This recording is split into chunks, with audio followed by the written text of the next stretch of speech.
So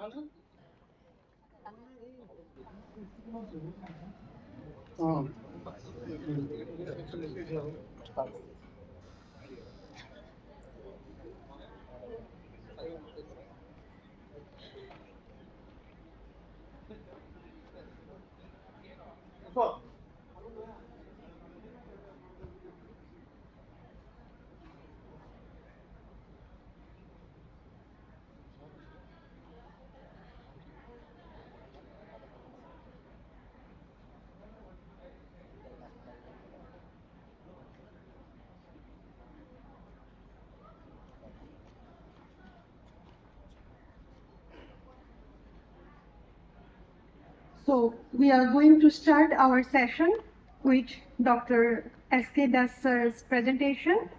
Dr. S.K. Das, Principal Scientist, ICR Northeastern Hill Region, Barapani. Sir will deliver his talk on the topic entrepreneurship development through space seed production. So before going for the presentation, I'd like to request Dr. Pavitra Kumar Shohoria sir, Associate Professor of College of Fisheries, to felicitate Dr. S.K. Das sir with a Pulam Gamusa and a memento.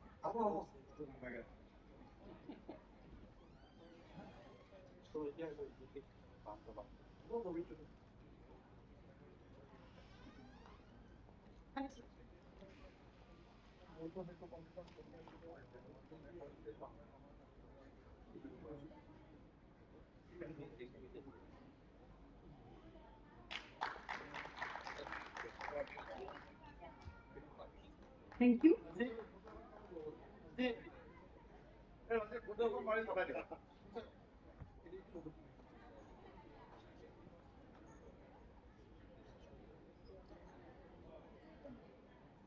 Thank you. Thank you. Yes, sure. পুনৰ কৈছো এতিয়া প্ৰথম 20 minute সময় ছাৰে তেখেতৰ বক্তৃতা প্ৰদান কৰিব তাৰ পিছৰ 10 মিনিট সময়ত আপোনালোকৰ যদি কিবা ডাউট থাকে কিবা সুধিবলগীয়া থাকে সেয়া আলোচনাৰ মাধ্যমেৰে আগবঢ়াব পাৰিব ছাৰে বহুত দূৰৰ পৰা আহিছে শ্বিলঙৰ পৰা আহিছে কেৱল আপোনালোকৰ কাৰণে গতিকে আপোনালোকে মন দি শুনিব ছাৰ বহুত এক্সপিৰিয়েঞ্চ এখন কলেজতে ছাৰে প্ৰভাৱতা হিচাপে জইন কৰিছিলে তাৰপিছত তেওঁ ভাৰতৰ বিভিন্ন স্থানত চাকৰি কৰিছে আৰু আজি আমি অতিকে আনন্দিত যে ছাৰক আমি পাইছোঁ তেওঁ বহুত ব্যস্ত আৰু তৎসত্ত্বেও আমাৰ মাজত আহি আপোনালোকক দুআষাৰকৈ উৎসাহিত কৰিব এটি ঘোষণা আপোনালোকৰ মীনপালকসকল কোনোবা এজন গেষ্টৰ আপোনালোকৰ এখন আধাৰ কাৰ্ড পৰি ৰৈছে বাৰুদ শইকীয়া ইয়াত আছে নেকি উপস্থিত বাৰুদ শইকীয়া যদি উপস্থিত নাই আমাৰ কমিটিৰ হাতৰ পৰা পিছত লৈ ল'বলৈ আপোনালোকে জনাই দিব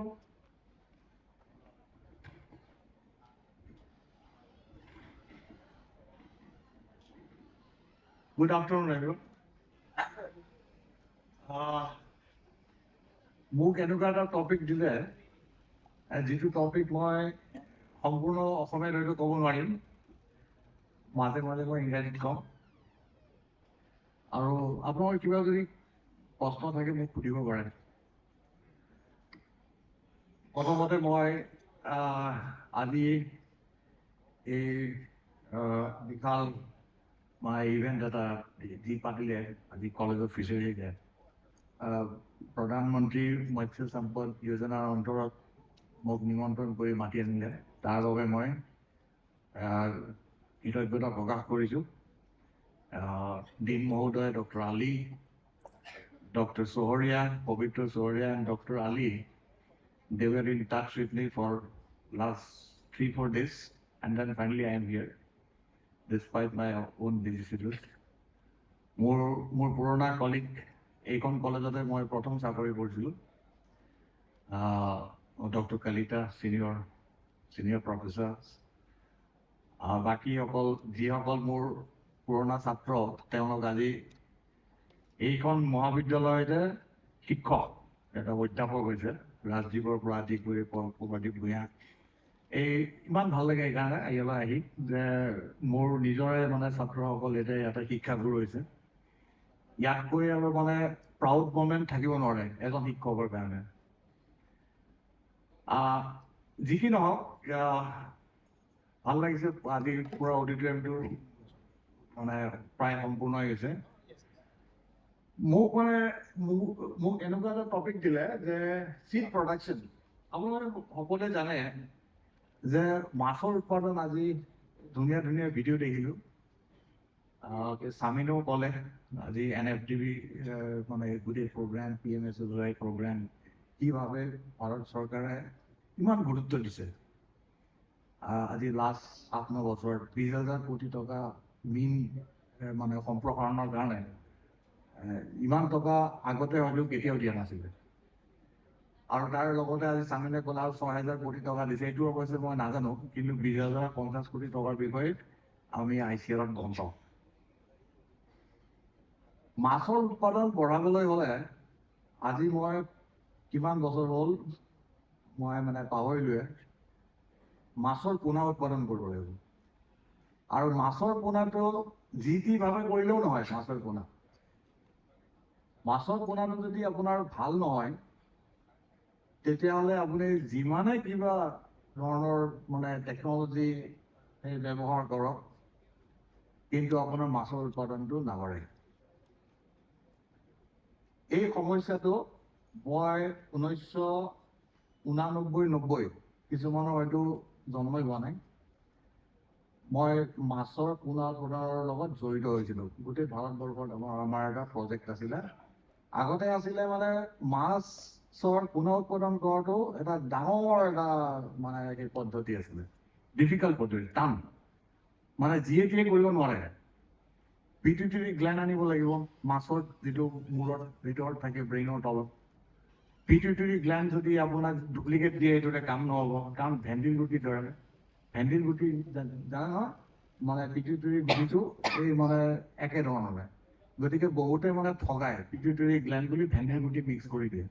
100টা যদি আপুনি মানে ধৰক পিটুইটাৰী গ্লেণ্ড বিচাৰিছে, তাৰে 20-30টা হয়তো ভেন্দিৰ গুটি আছে। এইটো এটা অসুবিধা আছে। দ্বিতীয় অসুবিধাটো হ'ল যে মানে পিটুইটাৰী গ্লেণ্ডটো অনাৰ পিছত আপুনি এবছলিউট এলকহলত ডুবাই ৰাখিব লাগিব। তাৰপিছত তাৰ পৰা আপুনি এটা চলিউশ্যন বনাব লাগিব, ৱেইট কৰিব লাগিব। তাৰপিছত 2টা ইনজেকশ্যন দিব লাগিব মাইকী মাছটোক, এটা ইনজেকশ্যন মতা মাছটোক দিব লাগিব ৰাতি। এই যিটো এটা মানে এটা পদ্ধতি, যিটো আমাৰ হিৰলাল চৌধুৰীদেৱে 1957 উদ্ভাৱন কৰিছিলে আৰু আলী কুলি চাহাবে, এই তেতিয়াৰ পৰাই আমাৰ এগ্ৰিকালচাৰ ইণ্ডাষ্ট্ৰিটো গ্ৰ' কৰিছে। সেই সময়ত আমাৰ অসমতো মানে হেচেৰী দুটা কম আছিলে, কাৰণ পদ্ধতিটো টান আছিলে, সহজে মানে এইটো কামটো কৰিব নোৱাৰে। তেতিয়া মোৰ এতিয়া মনত আছে, মই কৈছোঁ দেই, অলপমান সাধু কথা যেন লাগিব বহুতৰে। সেই সময়ত 2টাই মেইন হেচেৰী আছিলে অসমত, নীলবাগান এৰিয়াত আৰু মৌৰাজাত। এজন আছিলে হান্নান আৰু এজন আছিলে লুৎফুৰ ৰহমান। এই দুজন ব্যক্তিৰ কাৰণে কেলকাতাৰ পৰা প্লেন এডি, তেতিয়া এয়াৰবাছ আছিলে, প্লেন এডি কলকাতা নৈহাটীৰ পৰা পিটুইটাৰী গ্লেণ্ড আহে। আৰু কেলকাতাৰ পৰা মানুহজনে ছাপ্লাই দি আকৌ সি আকৌ প্লেনত গুচি যায়। তাত থকা খোৱা প্লেনৰ ভাড়া এই লুৎফুৰহঁতে মানে বহন কৰিছিলে। আৰু সিহঁতে য'ৰ পৰা আহিছিলে মই তাতেও কাম কৰিছিলোঁ, কলিকতাত। এই যে পদ্ধতিটো আমি লাষ্টত গৈ পেলাই আমাৰ এটা প্ৰজেক্ট আছিলে, চিম্পলিফাই হৈ গ'ল। তাৰমানে ছিংগল ইনজেকশ্যনতে মাছ এটা ব্ৰিড কৰিব পাৰি। আৰু কেতিয়াবা পিটুইটাৰী ইনজেকশ্যন দিলে মাছে ব্ৰিডো নকৰে। কিয় নকৰে, এইটোৰ মানে উদ্ভাৱন হৈছিলে এই কানাডা বিশ্ববিদ্যালয়, এডমণ্টন ইউনিভাৰ্চিটি আলবাৰ্টাত। সেই মানে পদ্ধতিটো উদ্ভাৱন কৰিলে, এইটো লিংকডেন মেথড বুলি কয়। তাৰপিছত যেতিয়া মানে ছিংগল ইনজেকশ্যন দ্বাৰা এইটো আমি ডেমনষ্ট্ৰেট কৰিলোঁ ভাৰতবৰ্ষত, তেতিয়া সহজ হৈ গ'ল মাছৰ পোনা উৎপাদনটো। যেতিয়া মাছৰ পোনা উৎপাদনটো সহজ পদ্ধতি হৈ গ'ল, মানে ফাৰ্মাৰ ফ্ৰেণ্ডলি হৈ গ'ল, মানে যিকোনো ফাৰ্মাৰে চিৰিজটো ফাৰ্মাচীৰ পৰা কিনি আনে, আপোনাৰ বটলত ভাইলত আহে 10 ml বটল, চিৰিজত লয় আৰু মাছটোক পুচ কৰি দিয়ে। সেইভাবে যেতিয়া হ'ল, তেতিয়া অসংখ্য মানে মানুহে আমাৰ ফাৰ্মাচী যিবিলাকে আগতে লুৎফুৰ বা হান্নানৰ পৰা মাছৰ পোনা আনি পেলাই এই ফ্ৰাই ফিংগাৰিং বনাইছিলে, তেওঁলোকে হেচেৰী স্থাপন কৰা আৰম্ভ কৰি দিলে। তেনেকৈ কৰি 2000ত বোধহয় আমাৰ প্ৰায় অসমত মই এটা এছেছমেণ্ট কৰিছোঁ, এখন মই ডাইৰেক্টৰী ওলাইছিলোঁ, 125টা নে কিমান হেচেৰী হ'ল, য'ত নেকি আৰম্ভণিতে মাত্ৰ 2টা নে 3টা আছিলে। এইটোৱে হ'ল আৰম্ভণি মাছ পোনা উৎপাদনৰ যাত্ৰা। এতিয়াতো বোধহয় 400-500 হেচেৰী আছে অসমত, মানে 500ৰ ওপৰতে। এই যে হ'ল এটা মানে এটা স্প্ৰেড হ'ল বস্তুটো, সেই সময়ত কি দেখিলোঁ যে যেতিয়া মোৰ এটা প্ৰজেক্ট আছিলে চিডৰ ওপৰত ৱৰ্ল্ড বেংকৰ ফাণ্ডেড, বিভিন্ন ঠাইত গৈ দেখিলোঁ যে মাছক যিভাৱে ইহঁতে পোনা উৎপাদন কৰিব ধৰিলে, একেবাৰে মানে এই যে কি বুলি কয় এইটো আনচাইণ্টিফিক, অসমীয়াত কি ক'ব, অবৈজ্ঞানিক, কোনো ধৰণৰ নাই। তেওঁলোকে খালি জানে যে চিৰিঞ্জত মানে হৰমনটো ল'ব লাগে, মাছটো পুছ কৰিব লাগে, মাছৰ সৰু ডাঙৰ বয়স, যেনেকৈ আমাৰ যে কয় চাইল্ড মেৰেজ, মানে ধৰক 14 বছৰৰ মানে ছোৱালীজনীকো বিয়া পাতি দিয়ে, ঠিক তেনেকুৱা ধৰণৰ মানে এটা মানে আপোনাৰ হেৰি কৰ্মকাণ্ড আৰম্ভ হ'ল।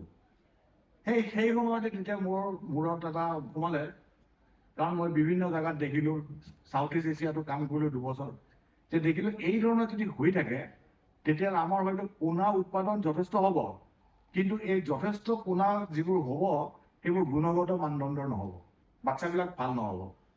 গতিকে যদি গুণগত মানদণ্ডৰ যদি পোনা নহয়, তেতিয়াহ'লে কি হ'ব, আমাৰ মাছৰ উৎপাদনটো, পোনাৰ উৎপাদনটো বাঢ়িলেও মাছৰ যিটো উৎপাদন সেইটো নাবাঢ়ে। সেই বিষয়ে মই এতিয়া মানে বিশ্ব বেংক, তাৰপিছত ফুড এণ্ড খাদ্য বিভাগ যিটো FAO আছিলে, তেওঁলোকৰ লগত কথা পাতিলোঁ, পাতি পেলাই মই নিজাববীয়াকৈ এখন পলিচি বনাইছিলোঁ, in consultation with department of fisheries, seed producers আৰু আমাৰ মানে ৰহা মীন মহাবিদ্যালয়ৰ শিক্ষক, আমি গোটেইবিলাকে লগ লাগি এটা ডিছকাশ্যন কৰিছিলোঁ, and finally I drafted a policy. সেই পলিচিখনে মানে ইণ্ডিয়াৰ বোলে প্ৰথমখন পলিচি, কোনো এনেকুৱা কৰা নাই ষ্টেটত। এতিয়া অসম চৰকাৰ হ'ল প্ৰথম যিয়ে এইখন কেবিনেটত এপ্ৰুভ কৰিলে। এতিয়া বৰ্তমান যিটো seed act, fish seed rules, এইবোৰ তাৰ পৰা কাটি উলিয়াইছে পলিচিৰ পৰা। গতিকে মই ভাবোঁ অসমত এতিয়া আমাৰ ডিপাৰ্টমেণ্টত যিসকল মানে সেই কাম কৰি আছে অফিচাৰ্ছসকলে, তেওঁলোকে গম পাব কিমান পৰ্যায়লৈকে এই বস্তুটো ফলপ্ৰসূ হৈছে। মই ক'লে নহ'ব, মই খালি দেখুৱাই দিয়া মানুহ আছিলোঁ। যদি আমাৰ হেচেৰীৰ অনাৰবিলাকে যদি সেই পলিচি মতে বা চিড এক্ট বা চিড ৰুলত যিবোৰ আছে সেইবোৰ যদি মানি নচলাকে যদি এতিয়াও কৰি আছে, তেতিয়াও কিন্তু মাছৰ উৎপাদনটো বৃদ্ধি নহ'ব। আজি কৈছে more than 400,000 টনছ আমাৰ অসমে মাছ উৎপাদন কৰে, আৰু ভাৰতবৰ্ষত হয় প্ৰায় 16 মিলিয়ন মেট্ৰিক টন।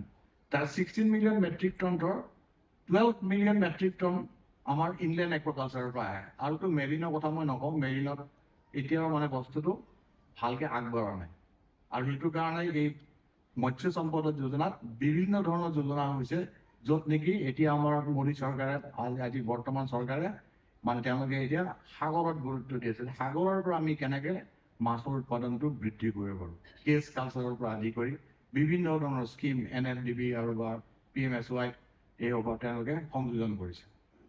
তো এতিয়া মই মূল বিষয়লৈকে আহিছোঁ। Next slide please. এই এটা মই দেখুৱাইছোঁ কাৰ্টুন, মই আগতে আৰ্টিকুলৰ লগত কিবা কিবি কাৰ্টুন আঁকিছিলোঁ। এইটো মই আজি 1990 চনত অহা ৱৰ্ল্ড ফুড ডে, 16 অক্টোবৰ 1990। সেই সময়তে মই ভাবিছিলোঁ যে is fast food for future. আজি সঁচাকৈ এই বস্তুটো হৈ আহিছিল। আজি আপুনি য'তেই নাযাওক কিয়, মাছ বুলি ক'লে চবেই ভাবে, আৰু মানে ক'ভিডৰ পিছত আকৌ বেছিকৈ হৈছে।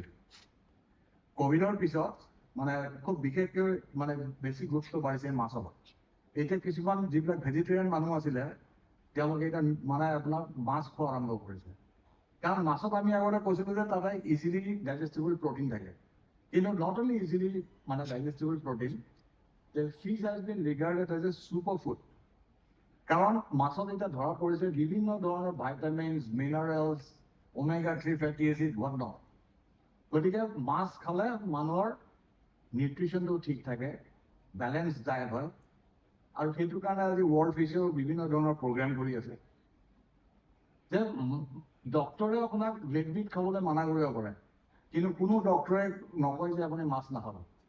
তো মাছ এতিয়া বৰ্তমান যুগত আপোনাৰ এতিয়া ছুপাৰ ফুড হিচাপে গণ্য কৰে গোটেই পৃথিৱীজুৰি।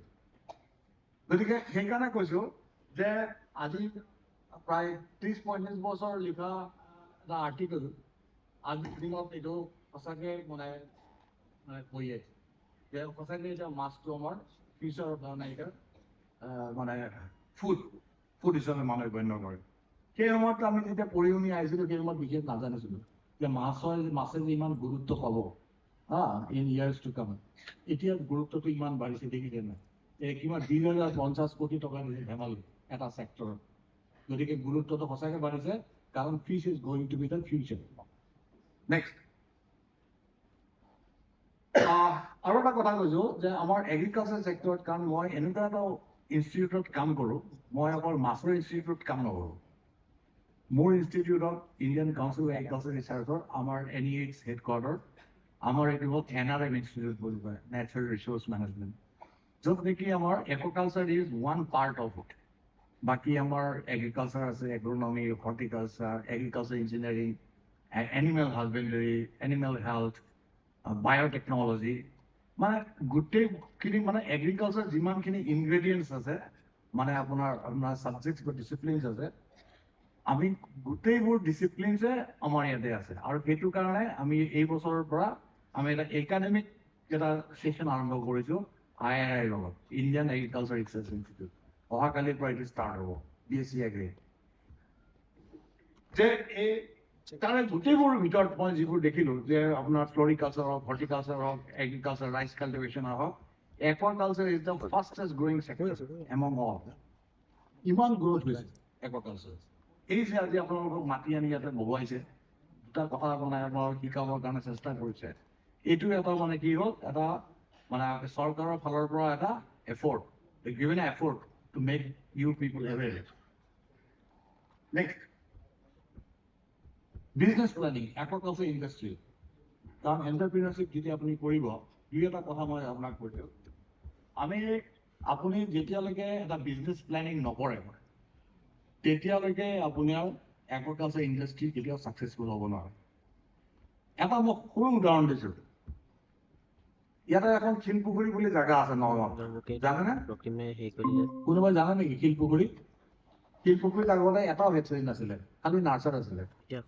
এটাই হেচেৰী বনালে, তাৰপিছত তাক দেখি 10টা-12টাই হেচেৰী বনাই দিলে, কম্পিটিশ্যন হৈ গ'ল। বুজি পাইছে? এই যেতিয়ালৈকে আপোনালোকৰ মানে কম্পিটিটিভ মাইণ্ডটো নাহিব, তেতিয়ালৈকে মানে আপোনাৰ হেচেৰীৰ প্ৰডাকশ্যনটো বা আপুনি বিজনেছ কৰিব নোৱাৰিব। এটা মই সৰু উদাহৰণ দিছোঁ, বাংলাদেশত জেছুৰ বুলি এখন জেগা আছে, জেছুৰ।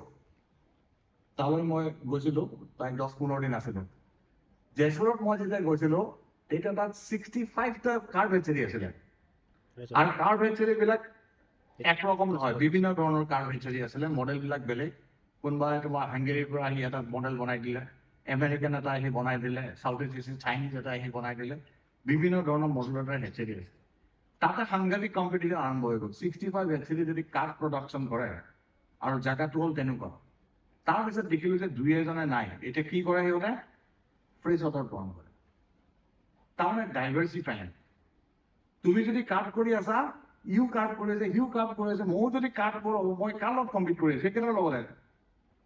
সেইটো কাৰণে মই কৈছোঁ যে আপোনাৰ যদি চিড ইণ্ডাষ্ট্ৰিটো যদি মানে ছাকচেছফুলি যদি আপুনি কৰিব বিচাৰে as an industry, you have to diversify your fish. This is one of the lessons. আৰু কি কৰিব লাগিব? হোৱা নাই। That is why I said I work with proven fish production technology. বহুত ধৰণৰ টেকনলজিজ আছে, কিন্তু যিটো proven টেকনলজি, সেই টেকনলজিটোৱে ল'ব। আজি মই জানো আমাৰ ইয়াৰে সহকাৰী অধ্যাপক কৌস্তভ ভাগৱতী, তেওঁৰ দেউতাকৰ লগত মোৰ আগৰ চিনাকি, তেওঁলোকৰ হেচেৰী আছে। মই শুনি ইমান ভাল পালোঁ, আজি যোৱা বছৰ নেকি মই শুনিলোঁ এজনৰ পৰা যে কৌস্তভ ভাগৱতীহঁতৰ ফাৰ্মত এতিয়া পাউডাৰ কৰে। আই ৱাজ ছ' হেপী। তাৰমানে বেলেগে কাপ কৰি আছে, মই যদি কাপ কৰি থাকোঁ মই কি হ'ব? গতিকে পাউডাৰটো কৰিব এতিয়া, কাৰণ পাউডাৰটো হাই ভেলু ফিছ কৰি আছে। যেতিয়ালৈকে আপোনালোকে হাই ভেলু ফিছ নকৰে তেতিয়ালৈকে কিন্তু আপোনাৰ ইণ্ডাষ্ট্ৰিটো ছাকচেছফুল নহ'ব গতিকে টেকন'লজি লাগিব আৰু সেই টেকন'লজিটো কি হ'ব লাগিব ফাৰ্মাৰ প্ৰুভেন হ'ব লাগিব যেনেকৈ আমি ফাৰ্মাৰ প্ৰুভেন কৰি পেলাই ব্ৰিডিং টেকন'লজিটো ওলাইছিলোঁ ছিংগল ইনজেকশ্যন ব্ৰিডিং এটা সকলোৱে কৰা আছিল ফাৰ্মাৰ ফ্ৰেণ্ডলি তো সেই টেকন'লজিটো যেতিয়া আপুনি গম পাইছে যিটো টেকন'লজি সঁচাকৈ কাম কৰে সেইটো টেকন'লজিৰ লগতে আপুনি কাম কৰিব আৰু থৰ এছেছমেণ্ট এটা লাগিব all the key issues that influence success of in individual industry next এতিয়া এইবোৰ হ'ল মানে ষ্টেণ্ডাৰ্ড টেকন'লজি আমাৰ ICAR ফালৰ পৰা দিয়া এইটো মোৰ নহয় দেই এইটো মই কপি পেষ্ট কৰিছোঁ যে composite fish কালচাৰত 1 can get 4 to 6 tons কিন্তু আমাৰ গোটেই নেশ্যনেল এভাৰেজ 2 tons আৰু বাকী আপোনাৰ বিভিন্ন ইণ্টিগ্ৰেটেড ফাৰ্মিঙত আছে 3 to 5 tons কিন্তু আপোনাৰ it is depending on agroclimatic conditions location specific অন্ধ্ৰপ্ৰদেশত যদি ইমান হৈছে অসমত ইমান নহ'ব কাৰণ অসমত এটা উইণ্টাৰ পিৰিয়ড আছে ঠাণ্ডাৰ এটা হেৰি অন্ধ্ৰপ্ৰদেশত ঠাণ্ডাটো নাই গতিকে অন্ধ্ৰপ্ৰদেশৰ লগত ফেৰ মাৰিব আমি নোৱাৰোঁ বুজি পাইছেনে অন্ধ্ৰপ্ৰদেশত যিটো হিচাপত কৰে সেইটো হিচাপত আমাৰ ইয়াতে অন্ধ্ৰপ্ৰদেশৰ একচুৱেলি সেই বন বৰ্ডৰ ছাৰ কমিশ্যনাৰ হৈ থাকোঁতে অন্ধ্ৰপ্ৰদেশৰ মানুহ আছে যে আপোনালোকৰ কি টেকন'লজি ইয়াতে ডেমনষ্ট্ৰেট কৰক আহিছিলে নহয় আহিছিলে কিন্তু তেওঁলোকে নোৱাৰিলে কিন্তু নোৱাৰে এইটো কাম কৰিব কাৰণ তুমি এইটো বস্তুটো ৰিপ্লিকেট কৰিব নোৱাৰে কাৰণ তেওঁলোকৰ গোটেই এগ্ৰ'ক্লাইমেটিক কণ্ডিশ্যনটো বেলেগ এতিয়া ধৰক মই এতিয়া মেঘালয়ত কাম কৰোঁ মই অসমৰ লগত ফেৰ মাৰিব নোৱাৰোঁ কিয় নোৱাৰোঁ মোৰ তাতে মাত্ৰ 7-8 মাহে মই মানে টাইম পাওঁ মাছটো গ্ৰ'থ মাছটো গ্ৰ'থৰ কাৰণে মাছৰ গ্ৰ'থ হয় মই সদায় গৈ থাকোঁ মই মিডিলত মই কাম কৰোঁ মই অলপমান মানে পাহাৰত কাম কৰোঁ এপ্ৰিলৰ পৰা September that is the best period for fish growth গতিকে সেইটো কাৰণে কৈছোঁ মানে অল টেকন'লজিজ আৰ মানে লোকেশ্যন স্পেচিফিক হ'ব লাগে কোনটো লোকেশ্যনত কোনটো টেকন'লজি কাম কৰিব লাগিব সেই এছেছমেণ্টত আপোনাক লাগিব পেন কালচাৰ কেছ কালচাৰ এইবিলাক চিফিয়ে কৰে এইবিলাক অলৰেডি ষ্টেণ্ডাৰ্ডাইজ আছে এইবিলাক প্ৰুভেন টেকন'লজিজ কথা কৈছোঁ মই যিটো আগৰ শ্লাইডত দেখুৱালোঁ যে one should work with a proven technology. These are some of the technologies which are proven by the standardized by the nodal agencies like ICAR. Next. বজাৰ দেখিছে আমাৰ কিমান ধৰণৰ মাছ পোৱা যায় আজিকালি এইখন ৰোড ছাইড বজাৰ তো আমাৰ মানে কি এটা ভেৰাইটি ইফ ইউ গ' টু আমেৰিকা লাইক আছে আমেৰিকাত যোৱা মানুহ চাৰদা আছে ৰাজদ্বীপ আছে তাতে গৈ পেলাই আপুনি কি যদি আমেৰিকান ফিছ খায় এটাই ফিছ চেনেল কেটফিছ বুজি পাইছে মস্ত মস্ত হয় চেনেল কেটফিছ ময়ো আছিলোঁ ময়ো তাত ক'ৰবাত কাম কৰিছোঁ গতিকে আমাৰ দৰে এনেকুৱা ভেৰাইটিজ নাই যে মই আজি ৰৌ খাম কালি পুঠি খাম পৰহি মাগুৰ মাছ খাম so' that kind of things is not that তাতে যদি আপুনি যদি মানে ছুপাৰ মাৰ্কেটত যায় ৱালমাৰ্ট বা ক'ৰবাত যায় বা ক্ৰ'গাৰত যায় তাতে কি পাব তাতে আপুনি বাচা পাব বা টিলাপিয়া পাব এণ্ড দ'জ ফিচেছ কাম ফ্ৰম ভিয়েটনাম মষ্টলি বা আমাৰ চাউথ ইষ্ট এছিয়ান কাণ্ট্ৰিজ তে আপুনি বাহিৰৰ মাছটোৱে কিনি পেলাই তাত খাব লাগিব বুজি পাইছে কথাটো আমাৰ পৰা ইমান ভেৰাইটি মানে মাছৰ জুতি লোৱা মানুহ বৰ কম পৃথিৱীত আপুনি যদি ইউৰোপত যায় মই যোৱা বছৰ আছিলোঁ ইউৰোপত মোৰ ছোৱালী তাত আছিলোঁ তাতে খালি মই এটা মাছেই খাওঁ চালমন বেলেগ আৰু নাই ত' চালমনৰ বাহিৰে বেলেগ নাই আৰু কিবা আছে সাগৰীয়া মাছ কিন্তু এই ধৰণৰ আৰু সেইবিলাক গোটেই frozen it is difficult to get fresh fish like this এনে জাপ মাৰি থকা আজিকালিতো মই দেখা পাওঁ গুৱাহাটী উলুবাৰীত আমাৰ যে একুৰিয়ামৰ যে ফিল্টাৰটো আছে না এই ট্ৰেখনত ফিল্টাৰটো লগাই থৈ দিয়ে মানে একদম পৰা মাছ একদম হেৰি মানে জীৱিত থাকে ফিল্টাৰ যে আছে যিটো ফিল্টাৰ হয় মানে তাতে চাৰ্কুলেশ্যনৰ কাৰণে এই মানে টিনৰ ট্ৰেখনত মাছবোৰ ৰাখি মানে লাইভ ফিছ তেনেকৈ বিক্ৰী কৰে কাৰণ লাইভ ফিছবোৰ হোৱাৰ লগে লগে দামটো বাঢ়ি যায় তাহাঁতে নিজাববীয়া এইটো টেকনিক্স বুজি পাইছা ইমান ধৰণৰ মাছ আছে আমাৰ গতিকে ইমান ধৰণৰ মাছ যদি চবেই যদি বেলেগে বেলেগে ভগাই লয় যে মই এইটো মাছে কৰিম মোৰ actually specialist for catla I will give catla quality chips তেওঁৰ যদি বস্তুটো এডভাৰটাইজ হৈ যায় বিভিন্ন মই নগাঁও ডিষ্ট্ৰিক্টত কাটলা প্ৰডিউচ ভাল কাটলা কোনে প্ৰডিউচ কৰে নেম এ হেচাৰী তেনেকৈ বুলি আছে আমাৰ KVK SMS বা ডিপাৰ্টমেণ্ট অফ ফিচাৰিজ অফিচিয়েলছ মই কৈ আছোঁ এইটো এটা মোৰ ছাজেশ্যনছ identify 2-3 হেচাৰিজ who produce Katla seeds. So ask everyone to go and buy Katla seeds from him. বুজি পাইছে নাই? মই কৈ আছো দুটামান আৰু একদম প্ৰেক্টিকেল কথা কৈ আছো। নেক্সট, আচ্ছা, এটা প্ৰডাকশ্যন কনচিডাৰেশ্যনছ। আপুনি ধৰক এগ্ৰিকালচাৰ ইণ্ডাষ্ট্ৰীত বহুত ইণ্ডাষ্ট্ৰী আছে। মই খালি এটাৰ বিষয়ৰ ওপৰতে কৈ আছো, ফিংগাৰিং প্ৰডাকশ্যনছ। তো মানে ফিংগাৰিং প্ৰডাকশ্যনৰ দৰে মানে লুক্ৰেটিভ বিজনেছ হয়তো অন্যত নাই। এগ্ৰিকালচাৰটো নায়েই, এইটো ইমান লুক্ৰেটিভ। আপুনি 3টা ক্ৰপ পাব পাৰে অসমত। আপুনি হাউলি দাবলিয়ে পৰা 3টা ক্ৰপ কৰে, আছে নেকি কোনো বাৰবেটাৰ ক্ৰপ? নাই না? স্পন কৰে, ফ্ৰাই কৰে, আকৌ স্পন আনে, আকৌ ফ্ৰাই ফিংগাৰিং কৰে, আকৌ এবাৰ আনে স্পন ফ্ৰাই কৰে।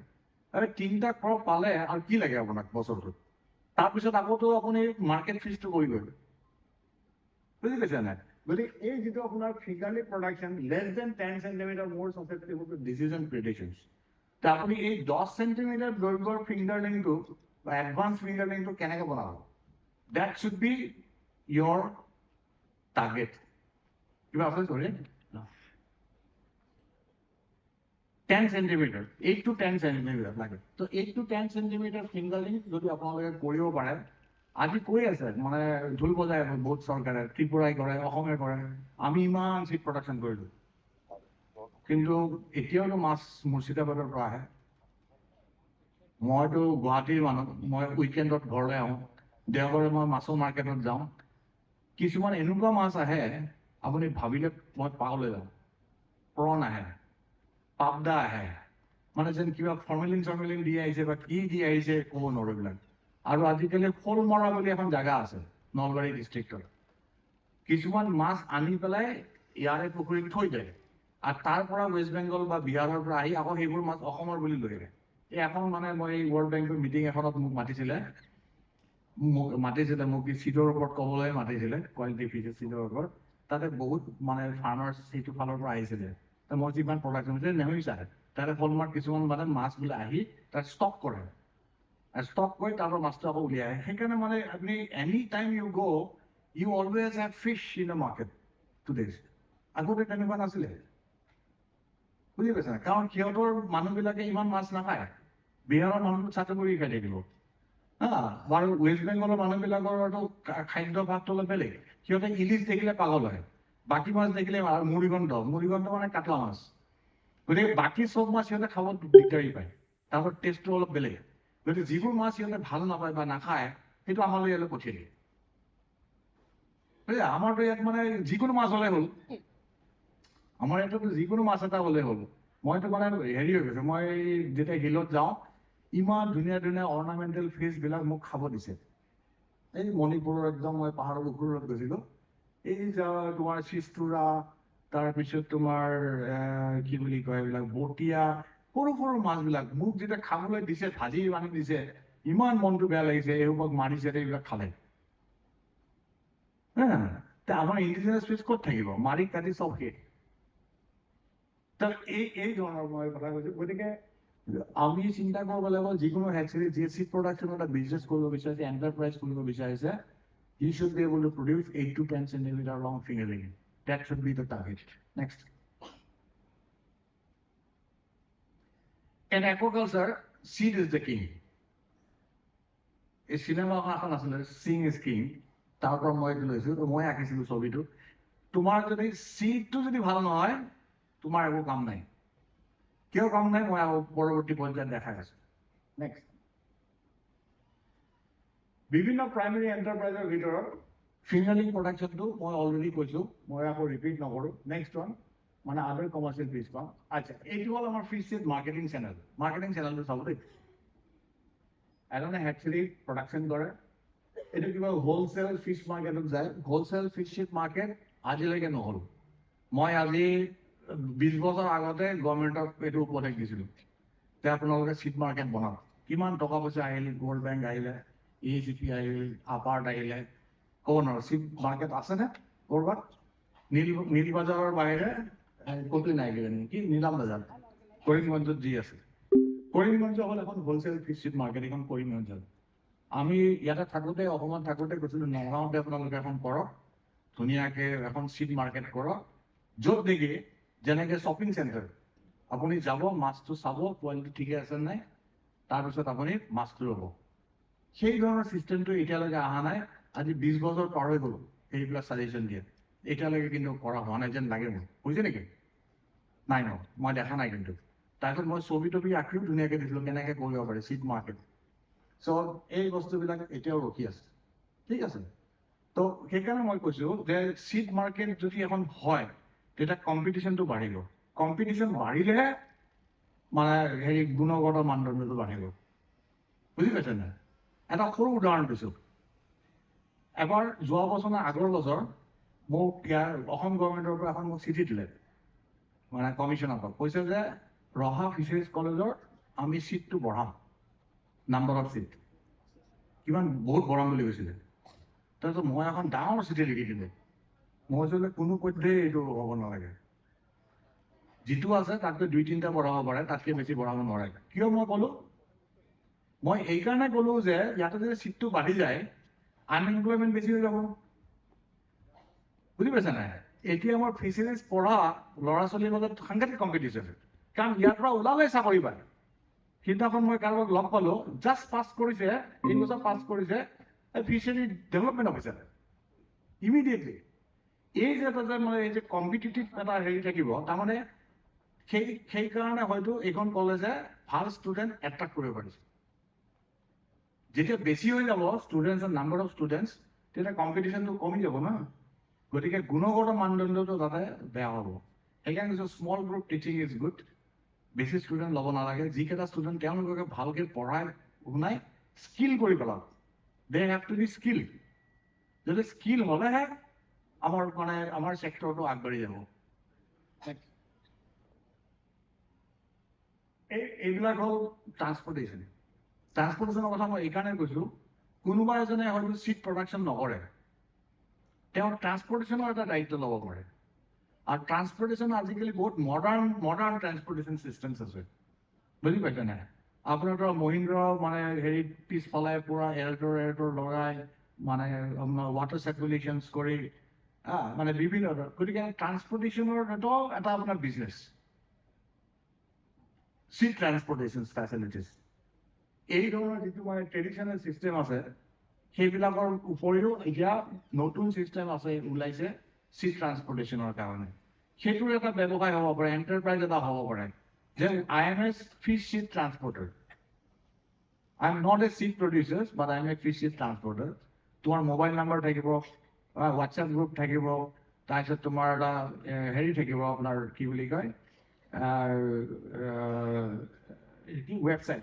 ৱেবছাইট থাকিব ঠিক তেনেকৈ মানে যেনেকৈ ধৰক এটা এই আমেৰিকাত এটা হেৰি এটা আছে ইউ হল বুলি মনত আছেনে ইউ হল মানে কি যে ধৰক আজি মই ইটো ঘৰৰ পৰা ইটো ঘৰলৈ মই শ্বিফ্ট কৰিম তাতে তোমাৰ মানে লেবাৰ চেবাৰ নাই আপুনি সেই ইউ হলত গৈ পেলাই গাড়ী এখন ল'ব লাগে নিজে চলাই আহিব লাগিব নিজে মালপত্ৰবোৰ লৈ মালপত্ৰবোৰ ইটো ঘৰৰ পৰা ইটো ঘৰলৈ ট্ৰান্সফাৰ কৰিলে আৰু গাড়ীখন নি আকৌ সিহঁতক জমা দিলে that is a kind of a transport systems without anythings ঠিক তেনেকুৱা ধৰণৰ ধৰ এটা ট্ৰান্সপৰ্ট চিষ্টেমৰ ওপৰতো এটা এণ্টাৰপ্ৰাইজ হ'ব পাৰে লোকেল এণ্টাৰপ্ৰাইজ ৱৰ্কাৰটোত মই কৈছোঁ কেনেকৈ কৰিব পাৰিম বিভিন্ন জেগাত দেখিব যে এনেকৈ মাল হেৰিবিলাকে লাইন আছে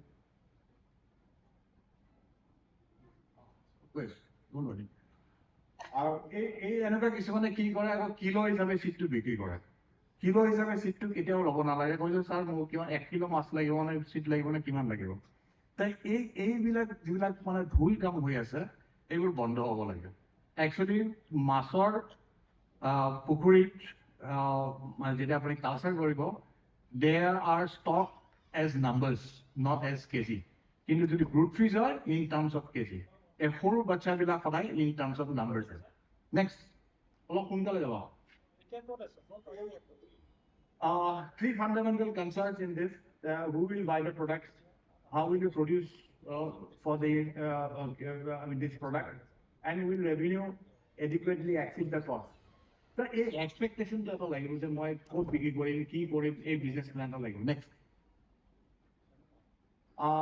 এতিয়া কি স্পিচিছ কৰিব আপুনি সেইটো এটা ইম্পৰ্টেণ্ট এপ্ৰপ্ৰিয়েট স্পিচিছ যিটো স্পিচিছৰ পৰা আপুনি পইচা পাব ভাল দাম পাব সেই স্পিচিছটোৱে কৰিব আৰু সেইটোৰ কাৰণে আপোনাৰ এটা প্ৰুভেন টেকনলজি লাগিব মেথড অফ প্ৰডাকশ্যনটো এইটো আপোনাৰ দৰকাৰী এইটো ষ্ট্ৰিপিং কৰিব নে এইটো আপোনাৰ স্পণ্টেনিয়াছ ব্ৰিডিং কৰিব নে আপুনি কি ধৰণৰ এক্সেছ কৰিব নেক্সট এতিয়া আমাৰ যদিও ইয়াতে হটস্পট বুলি কয় প্ৰায় কিমান আছে more than 300 স্পিচিছ আছে more than 300 কিন্তু আমি ইমান স্পিচিছ ইউজ নকৰোঁ মেক্সিমাম 85% আপোনাৰ ইণ্ডিয়ান নাজল কাটলা ৰৌ মৃগল কৰে কাৰণ সোনকালে ডাঙৰ হয় আৰু বাকী আপোনাৰ 5% এয়াৰ ব্ৰিডিং ফিছ যিটো কিন্তু আমি এতিয়া বঢ়াব লাগে কাৰণ এয়াৰ ব্ৰিডিং ফিছৰ দামটো বহুত বেছি আৰু যদি আপোনালোকে এটা মানে এণ্টাৰপ্ৰিনাৰশ্বিপ ডেভেলপমেণ্ট কৰিব বিচাৰে catfish is one of the most important species that you can select. And back 10% all the species. Next. Artificial next. এইটো আপোনাৰ এটা ডাটা এটা আছে কিমান কাটলা প্ৰডাকশ্যন হয় আপোনাৰ সিডলিংছ আৰু কিমান মৃগল হয় কিমান ৰঘু হয় আৰু আপোনাৰ এইটো বহুত পুৰণা ডাটা এইটো নতুন ডাটাটো মোৰ লগত নাই 20 বিলিয়ন চাৰ্জ চিজ কৰে 8 বিলিয়ন আপোনাৰ স্ট্ৰিং চিজ কৰে গতিকে India is also big producer great producers of fish seeds next to China. Next. এইটো এটা ভেৰি ইম্পৰ্টেণ্ট এতিয়া চাব যে আপুনি চিড মাৰ্কেটখন ক'ত পাব সেইটো মই কৈ আছোঁ এতিয়া আমাৰ অসমে কৰাই কি এতিয়া আমাৰ গোটেই নৰ্থ ইষ্টত টোটেল ফিছ চিড হ'ল আপোনাৰ 10,333 মিলিয়ন প্ৰাইচ এইটো ৰিলেটিভলি নিউৱাৰ মানে 3-4 বছৰ আগৰ ফিগাৰ আপুনি যদি চাই গোটেই ফিগাৰ বেলেগ বেলেগ ষ্টেটৰ যে মষ্টলি আপুনি চাব more than 9,000 চিডছ আমাৰ অসমতে উৎপাদন হয় আৰু বাকী মানে ষ্টেটবিলাকত বহুত কম কিন্তু তাহাঁতৰ ৰিকুৱাৰমেণ্টটো হিউজ গতিকে সেইকাৰণে কৈছোঁ আপোনালোকে যে ভাল চিড যদি মানে উৎপাদন কৰে মাৰ্কেট ইজ নিয়াৰ বাই আৰু এই মাৰ্কেটখন মানে কেপচাৰ কৰিবৰ কাৰণে you also' need to have a good transportation system গতিকে এইটোৰ লগত এইটো মানে লগ লাগি আছে এতিয়া মেঘালয়তে মেক্সিমাম চিডছ আপোনাৰ অসমৰ পৰা যায় আৰু অসমে যেতিয়া যিটো সময়ত নোৱাৰে কৰিব এইটো কালকাতাৰ পৰা চিডটো আহে গতিকে মাৰ্কেট ইজ নিয়াৰ বাই গতিকে মাৰ্কেটৰ কাৰণে চিন্তা কৰিব নালাগে চিড ৰিকুৱাৰমেণ্টটো আমাৰ যদি ইয়াতে ইমান বেছি তেতিয়াহ'লে we can also' have markets in the neighbouring states মই আগতে এইটো কথাটো কৈছোঁ যে আমাৰ যদি ইমান মিলিয়ন চিডছ হয় 10,000 মানে মিলিয়ন ফ্ৰাই আমি চিড উৎপাদন কৰোঁ ক'লৈ যায় সেই হিচাপে যদি আপুনি যদি ধৰক মানে 50% যদি চিড যদি মানে থাকে মানে নমৰাকৈ থাকে আমাৰ প্ৰডাকশ্যনটো কিমান হৈ গ'ল মানে 1,000 টনছ হৈ গ'ল গতিকে চিডবিলাক ক'লৈ যায় সেইটো জেনেটিকেলি নেক্সট তাৰপিছত এইবিলাক গোটেই জেনেটিকেল ইছ্যুবিলাক মই নকওঁ কাৰণ এইখন সভাত এইটো কৈ লাভ নাই নেক্সট জেনেটিকেল ইছ্যুটোৰ লগত মই এইকাৰণে এইটো এটা কৈছোঁ যে আমি দেখিব যে গুণগত মানদণ্ডৰ কথাটো যেতিয়া কৈছোঁ যে এইবিলাক কিছুমান আমাৰ হেচি অ'নাৰ্ছবিলাকে কৰে যে কাটলা ৰহু মিৰিকাল চব একেলগে ব্ৰিডিং পুলত দি দিয়ে কোনোৱে কাৰ লগত মেটিং হয় তেওঁলোকে গমেই নাপায় তে এনেকুৱা কিছুমান হাইব্ৰিড মাছৰ উৎপাদন হয় মানে মূৰটো কাটলা টাইপ মানে গাটো ৰৌ টাইপ বা এনেকৈ মূৰটো ৰৌ টাইপ গাটো কাটলা টাইপ এই ধৰণৰ যিবিলাকে মাছ উৎপাদন কৰি আছে এইটো কিন্তু আমাৰ ভৱিষ্যত মানে মাছৰ ইণ্ডাষ্ট্ৰিটোৰ কাৰণে একেবাৰে এটা ডাঙৰ বিষয় হৈ যাব এইবোৰ যাতে আমাৰ বন্ধ হয় সেইটো কাৰণে মই এই বস্তুটো দেখুৱাইছোঁ নেক্সট আমাৰ নৰ্থ ইষ্টত প্ৰায় 11-12টা মাছ স্পিচিছ ইয়াতে আপোনাৰ পোনা উৎপাদন কৰে 11-12টা তাৰ ভিতৰত পাবদা আৰু মেক্ৰ'বিকিয়াম ৰচিনবাৰ্জি যিটো ফ্ৰেছ ৱাটাৰ প্ৰন বুলি কয় এইটো কাৰণে ট্ৰিটমেণ্ট কৰে বাকী কোনো এখন প্ৰজেক্টে এই কামটো কৰিব পৰা নাই নেক্সট ফিছ ব্ৰিডিং কেনেদৰে নালাগে এইটো নেক্সট এইবোৰ নালাগে নেচাৰেল ব্ৰিডিং নেক্সট এইবিলাক কেনেকৈ মাউথত মানে লাগে এইবোৰ কেতিয়াবা বেলেগ দিনাখন কওঁ নেক্সট এতিয়া চাব হা natural breeding and artificial breeding এইটো দুইটাৰে মানে পুৰা পাৰ্থক্য আছে নেচাৰেল কিভাৱে তেওঁলোকে মাছৰ নেচাৰত যিবিলাকে ব্ৰিডিং কৰে সেইবোৰ মানে তেওঁলোকৰ মানে পোৱালিবোৰ মানে তলকীয়া লয় they are very good quality seeds সেইটো আমি কওঁ যে ৰিভাৰ চিডছবিলাক সঁচাকৈ ভাল পাৰফৰ্ম কৰে ডমেষ্টিকেট যেতিয়া কৰিব আৰু আৰ্টিফিচিয়েল এইটো কি এতিয়া আপোনাৰ হাতত আছে আপুনি মানে কি কৰিব লাগিব এই লিজ টু ডমেষ্টিকেশ্যন আৰু প্লাছ কি হয় মেটিং ইজ গাইডেড বাই দ্য ব্ৰিডাৰ্ছ আমি নিজে মানে গাইড কৰোঁ যে এইটো মাছৰ লগত আমি এইটো মাছ লগাই দিম এই বস্তুটো মানে হোৱাৰ কাৰণে আমাৰ কেতিয়াবা খেলি মেলি লাগে আৰু আমাৰ মাছৰ উৎপাদনটো ঠিক নহয় আমি যদি চিলেকশ্যনটো ভালমতে নকৰোঁ নেক্সট এতিয়া চাওক এইটো আপোনাৰ চানা স্পিচিছ স্নেক মই এইটো ব্ৰিড কৰিছোঁ মোৰ পণ্ডত। এইটো হ'ল আপোনাৰ নেচাৰেল ব্ৰিডিং। তাৰে মোৰ উদাহৰণ এটা দেখুৱাইছোঁ ফটোগ্ৰাফাৰে। নেচাৰেল ব্ৰিডিংটো কেনেকৈ হয়, এইটো নেচাৰেল ব্ৰিডিং। আৰু স্নেকবিলাক কি হয়, এইটো আপোনাৰ চেং মাছৰ পোনা, চেং মাছ, চেং আৰু গৰৈ। ইহঁতে কি কৰে, এইবোৰ যে দেখিছে এইবোৰ পোৱালি, যেতিয়া পোৱালিবিলাক দিয়াৰ পিছত সিহঁতে গাৰ্ড কৰে। সিহঁতে মানে মাক বাপেকে মানে পোৱালিবিলাকক বচাই ৰখাৰ কাৰণে বেলেগ মাছ যাতে আহে পোৱালিবিলাক নাখায়, সিহঁতে নিজে এইটোক কয় পেৰেণ্টেল কেয়াৰ। মানে মাক বাপেকে নিজে সুৰক্ষা দিয়ে মানে পোৱালিবিলাকক। এইটো এটা ধুনীয়া ফটো মই ৰাখি থৈ দিছোঁ, এইটো আমি বৰা কানেক্ট কৰিছোঁ।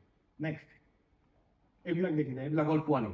তো আমি তেনেকৈ নেচাৰেল ব্ৰিডিং কৰি পেলাওঁ, কিন্তু আপুনি এটা তেনেকুৱা এটা এনভাইৰনমেণ্ট দিব লাগিব যিটো এনভাইৰনমেণ্টত এই মাছটোৱে কণী দিব পাৰে আৰু মানে আপোনাৰ পোৱালি জগাব পাৰে। নেক্সট, এইবিলাক হ'ল ব্ৰুড। এই চিলেকশ্যন বুলি যিটো কৈছে ন আপোনাৰ কাটলা ব্ৰুড সদায় মোৰ দেন 3 কিলো হ'লে 2.5 to 3 কিলো, 3.5 কিলো যাব লাগে। তাতকৈ যদি কম ওজনৰ যদি মাছক যদি ব্ৰিড কৰে কাটলা মাছৰ, তেতিয়াহ'লে পোৱালিটো ইমান মানে হেল্ডি নহ'ব, মানে গুণগত নহ'ব। নেক্সট, এইবোৰ নকওঁ এতিয়া মই। নেক্সট, এতিয়া এইখন মই এইকাৰণে দেখুৱাইছোঁ, ইয়াতে মানে পাৰফৰ্মেঞ্চ মানে ধৰক আপোনাৰ একদম ধুনীয়া এটা পুখুৰী আছে, ভাল এনভাইৰনমেণ্ট দিছে, চব কিছু কৰিছে, কিন্তু আপোনাৰ মাছৰ কোৱালিটি যদি ঠিক নহয়, তেতিয়াহ'লে আপোনাৰ মাছৰ উৎপাদনটো ভাল নহ'ব। বুজি পাইছেনে? আৰু এটা কি আছে, ধৰক আপুনি এটা বিৰাট এটা জেনেটিকেলি ইম্প্ৰুভ ভেৰাইটি এটা আনিলে, ধৰক জয়ন্তী ৰহুৱে আনিলে বা আমাৰ আমুল কাৰ্পে আনিলে আমাৰ পৰা, কিন্তু আপুনি ঠিককৈ তাক এনভাইৰনমেণ্টটো নিদিলে, তাক যিটো এনভাইৰনমেণ্ট তাক দৰকাৰ, তেতিয়া কিন্তু এই মাছটোৱে গ্ৰোথ নকৰিব। আৰু সেইটো কাৰণে কৈছোঁ যে জিনোটাইপ আৰু এনভাইৰনমেণ্টৰ মাজত যাতে এটা সমন্বয় থাকে, ইণ্টাৰেকশ্যন থাকে, সেইটো খুব এটা আমি মানে উপলব্ধি কৰি আমি সেইমতে ব্যৱস্থা কৰিব লাগিব। নেক্সট, এইবিলাক হ'ল আপোনাৰ পোৰ কোৱালিটি চিডছ, বুজি পাইছেনে? নেক্সট, এইটো হ'ল হাইব্ৰিড চিডছ। এইবোৰ হাইব্ৰিড চিডছ, এইটো হাতত যিটো লৈ আছে, এইটো মাছটো কি মাছ মই গমেই নাপালোঁ। নেক্সট, এইটো হ'ল গনিয়াছো আমি এইটো মানে বৰা পানীত আমি এইটো পপুলাৰাইজ কৰোঁ। এইটো চাইজৰ মাছ যদি আপুনি কৰিব পাৰে খুবেই ভাল। নেক্সট, এই ধৰণে আপুনি চিলেকশ্যন কৰিব লাগিব মাছৰ মানে পোনা উৎপাদন কৰাৰ কাৰণে, কাৰণ মাক বাপেকক যদি আপুনি ভালকৈ চিলেকশ্যন কৰে, হেল্ডি পেৰেণ্টছ উইল গিভ ৰাইজ টু হেল্ডি অফস্প্ৰিংছ। এই কথাটো মনত ৰাখিব লাগিব, হেল্ডি পেৰেণ্টছ হ'ব লাগিব, তেতিয়াহে তাহাঁতৰ পোৱালিবোৰো হেল্ডি হ'ব। নেক্সট,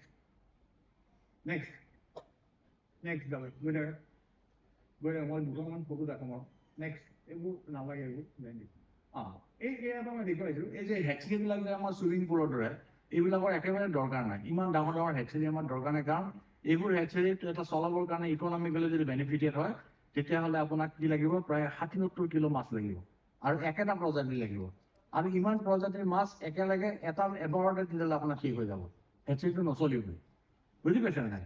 গতিকে এইবিলাক হেচৰি এতিয়া মানে মই ভাবোঁ মানে দৰকাৰ নাই। সৰু সৰু হেচৰি বনাব লাগে, য'ত আপুনি 8-10 কিলোৰ মাছ আপুনি ব্ৰিড কৰি পেলাই গুণগত মানদণ্ডৰ পোৱালি ওলাব পাৰে। নেক্সট, এইবিলাক এইকাৰণে স্মল স্কেল হেচৰিৰ কথা কওঁ যে বেছি আপোনাৰ কেপাচিটিটো কম। নেক্সট, এইবিলাক দিছে, এইবিলাক গোটেই স্মল স্কেল হেচৰি, মানে ফাৰ্মাৰ্ছ ইজ চ' হেপী। বুজিছা নাই? এই মানে অলপকৈ ব্ৰিড কৰিছে, কিন্তু তাৰ যিকেইটা পোৱালি ওলাব মানে সুন্দৰ পোৱালি, এইকেইটা পোৱালি মানে আপোনাৰ গুণগত মানদণ্ডৰ। বুজি পায় নাই? কাৰণ তাৰ একদম কনফাইন এটা হেৰি, তাৰ ৰিচোৰ্চেছ কম আছে, গতিকে ৰিচোৰ্চ অনুযায়ী সি তেনেকৈ ধৰণৰ ব্যৱস্থা কৰিছে। নেক্সট, নেক্সট,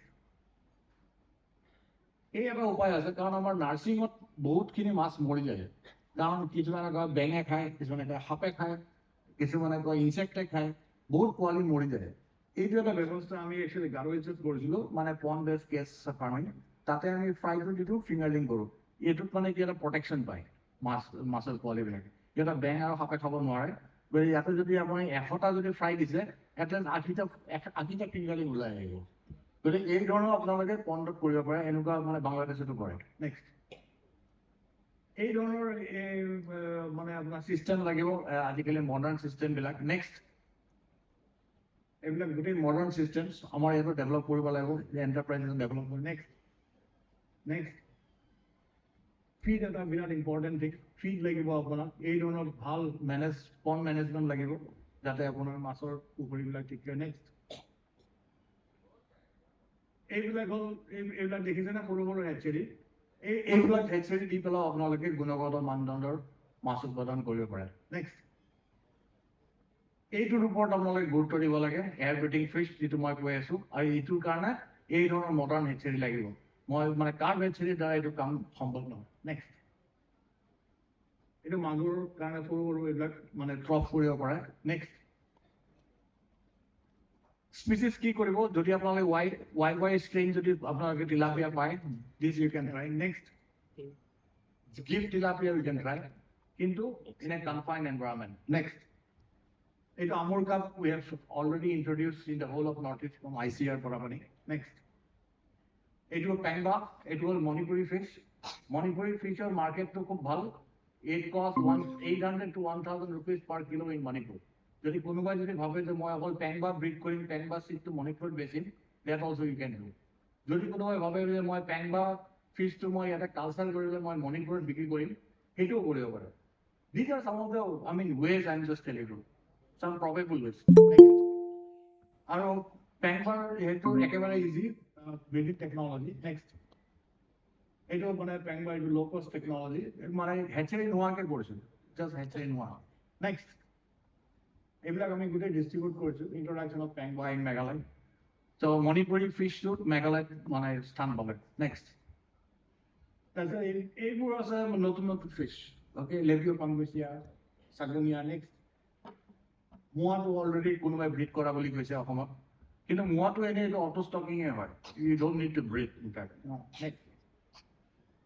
স্নেক এগছ খুব ইম্পৰ্টেণ্ট ফিছ এইটোৰ ওপৰত গুৰুত্ব দিয়ক these are some of the species that you can try you have to open up in newer things you have to have an innovative ideas not okay confined only with the Indian mesocarps so this is snake heads snake heads যদি কোনোবাই কৰিব পাৰে it will have a big market in Southeast Asia that মানে people are crazy about snake heads next one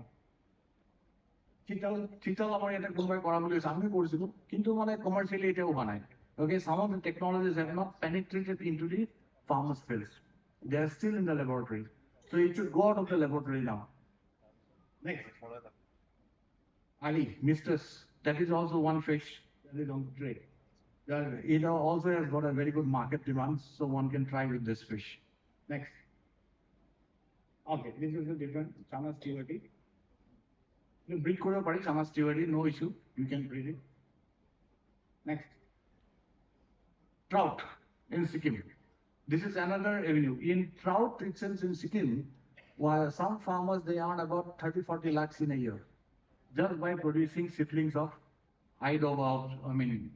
trout one can have a joint venture with Sikkimese fellows like in Meghalaya farmers some of the farmers have a joint venture with Morigao farmers they invest in Morigao for seed and they collect the seed that will buyback systems so that kind of system is also possible if you really want to have next Vietnamese cows this actually you should not do you should stop next Hi Magur these are some of the alien species which we don't need next is again Luxanda which all have come from Bangladesh and it has penetrated into our water bodies then ornamental fish today I saw one video from Morigao wonderful video I want to really meet that person তেওঁ ভাল কাম কৰি আছে So it is any can be a measure. I mean, world player. It was my in Assam when I was here. So you can the fortune in aquarium. These are some of the since not only the food fish, you can also try out the ornamental fish. I was very happy to see one video today, which came from Morigao. Next, these are some of the ornamental fish that we have initiated in the country. Next. It's a big market, huge market if you can really do the ornamental fish. Next. These are some of the species of fish that gather from Assam, the state of Assam. Next. Next. There's a peacock head. Fate of ornamental, we don't know the importance of this. Next. Go quickly. say, okay, some of our fish, next, some of our fish, they are being sold in China, in Guangzhou fish market. Next. This is another one, peacock egg, which we bred for the first time here in Raha. You can see it. Next. See, this is being sold in US. This is a pet shop in US where our fish is being sold at $8 or $9 per piece. This is from a pet shop in Alabama. Next. Next. This is a promotion of ornamental fish is required in China and other places. Next. These are the entrepreneurs in Cochin. People have already started, so we are here to see these things happening. Next. These are some of the backyard, some of the our women friends can do. I mean backyard, ornamental fish production units. These are all backyards systems. Next. These are all small scale rural ornamental fish breeding unit in Kerala.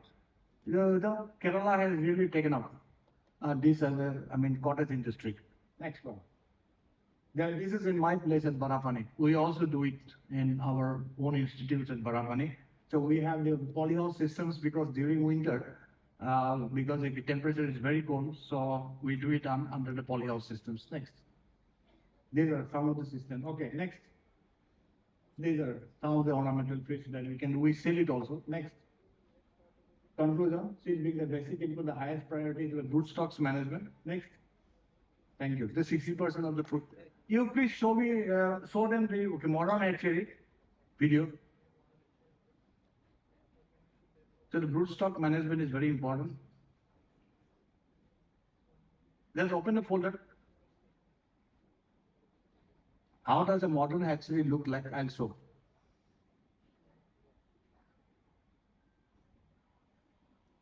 Look at this modern hatchery. They are not like our carb hatchery because I have made a carb hatchery big one, so I would go see it and then duplicate it. It is not like that. These are some of the systems that is required now in our space.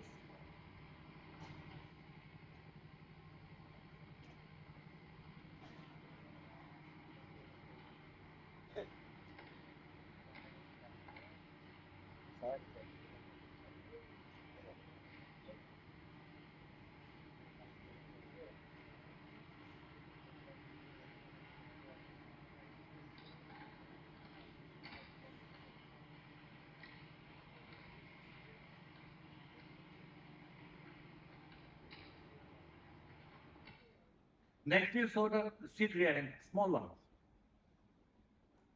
Sir, it is at Borapani, sir? No. Sir,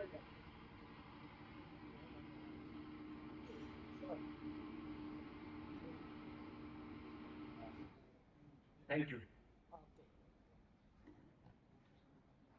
I tried to say many things. Brief. There are so many things to talk about, but I think there are many speakers after me. So I thank once again the organizers for inviting me and for sharing some of my thoughts. I have been with this, what is it called, sector for such a long time. Lot of experiences I'm having in this sector. So there will be another time always to say more things because science is progressing. We are also trying to update our knowledge. It's not that because learning is today that I have learned it. It's not, because learning is a continuous process. So wherever I go, I learn some newer things and I try to bring it to our people. So this is somebody asked where it is Borapani. Actually, it was a JICA project in Southeast Asia where I went as a consultant. So I tried to bring some fish under the JICA projects. Thank you very much once again. Hope you enjoy.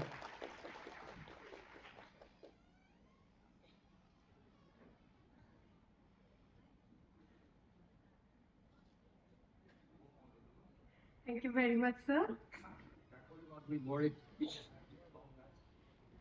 Thank you very much, sir, for your informative speech. ইয়াৰ পিছতো আমাৰ কেইবাটাও session আছে আমাৰ দৰ্শকবৃন্দক কিছুপৰ ধৈৰ্য ধৰিবলৈ অনুৰোধ জনাইছো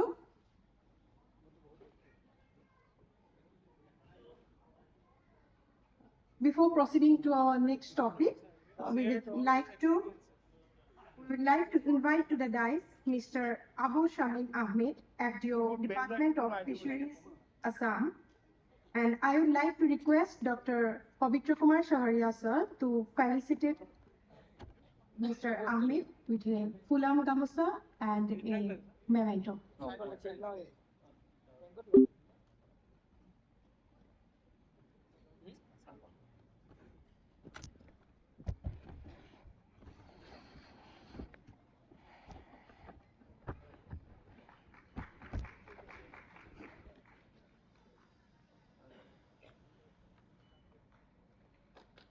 Thank you, sir.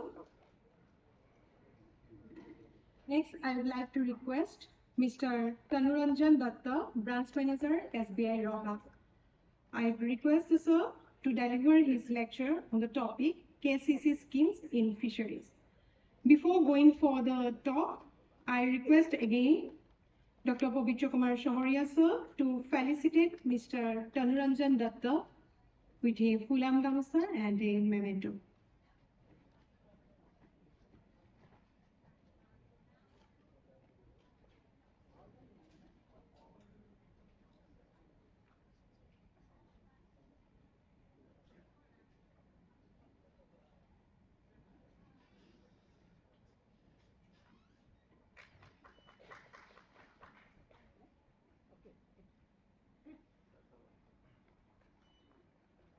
Thank you, sir. Now I request Mr. Tanuranjan Datta to proceed for his presentation.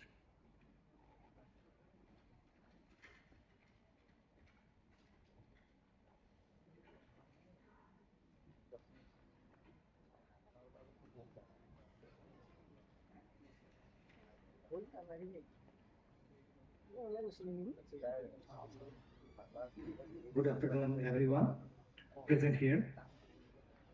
আজি ওয়ার্ল্ড ফিচারি ডে উপলক্ষে আজিৰ এই অনুষ্ঠানটিত উপস্থিত থকা সকলো গণ্যমান্য ব্যক্তি আৰু তথা উপস্থিত কৃষিজীৱী ৰাইজ সকলোকে মই আমাৰ ষ্টেট বেংক অফ ইণ্ডিয়া ৰহা শাখাৰ তৰফৰ পৰা সকলোকে সাদৰ সম্ভাষণ তথা শুভেচ্ছা জনাইছোঁ।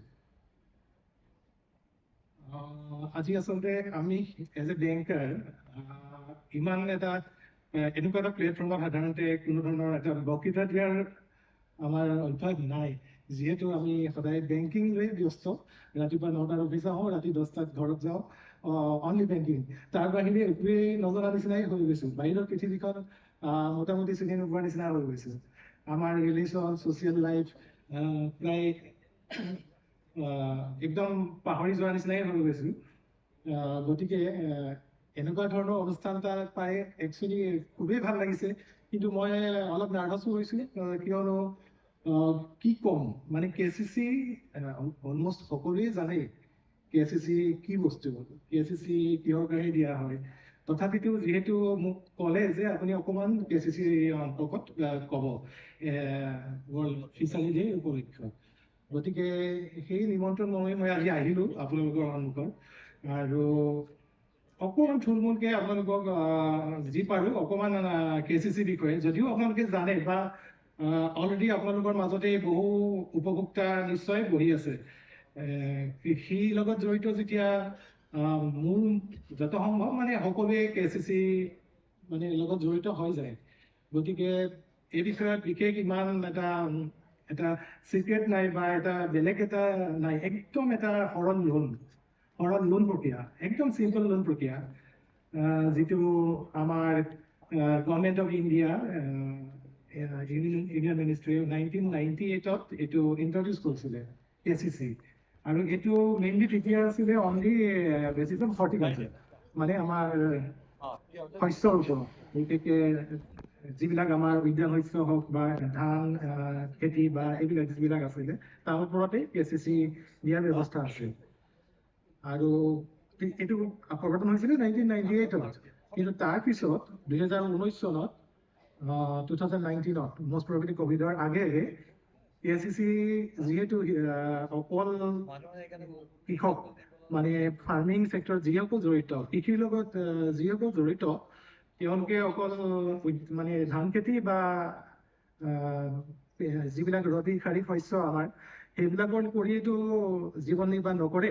আজিকালি মাটিৰ উৰ্বৰতা কমি গৈছে, বহু মাটি খেতিৰ অনুপযোগী হৈছে। যদিও বিজ্ঞানসন্মতভাৱে খেতিৰ ব্যৱস্থা কৰা হৈছে, বিভিন্ন ধৰণৰ জৈৱিক সাৰ, ৰাসায়নিক সাৰ প্ৰয়োগ কৰি মাটিৰ উৰ্বৰতা বৃদ্ধি কৰাৰ চেষ্টা কৰা হৈছে, তথাপিতো এই মাটিৰ উৰ্বৰতাৰ গুণ নাইকিয়া হোৱাৰ বাবে বহু মাটি আজিকালি বছৰ বছৰ ধৰি এনেই পৰি থাকে।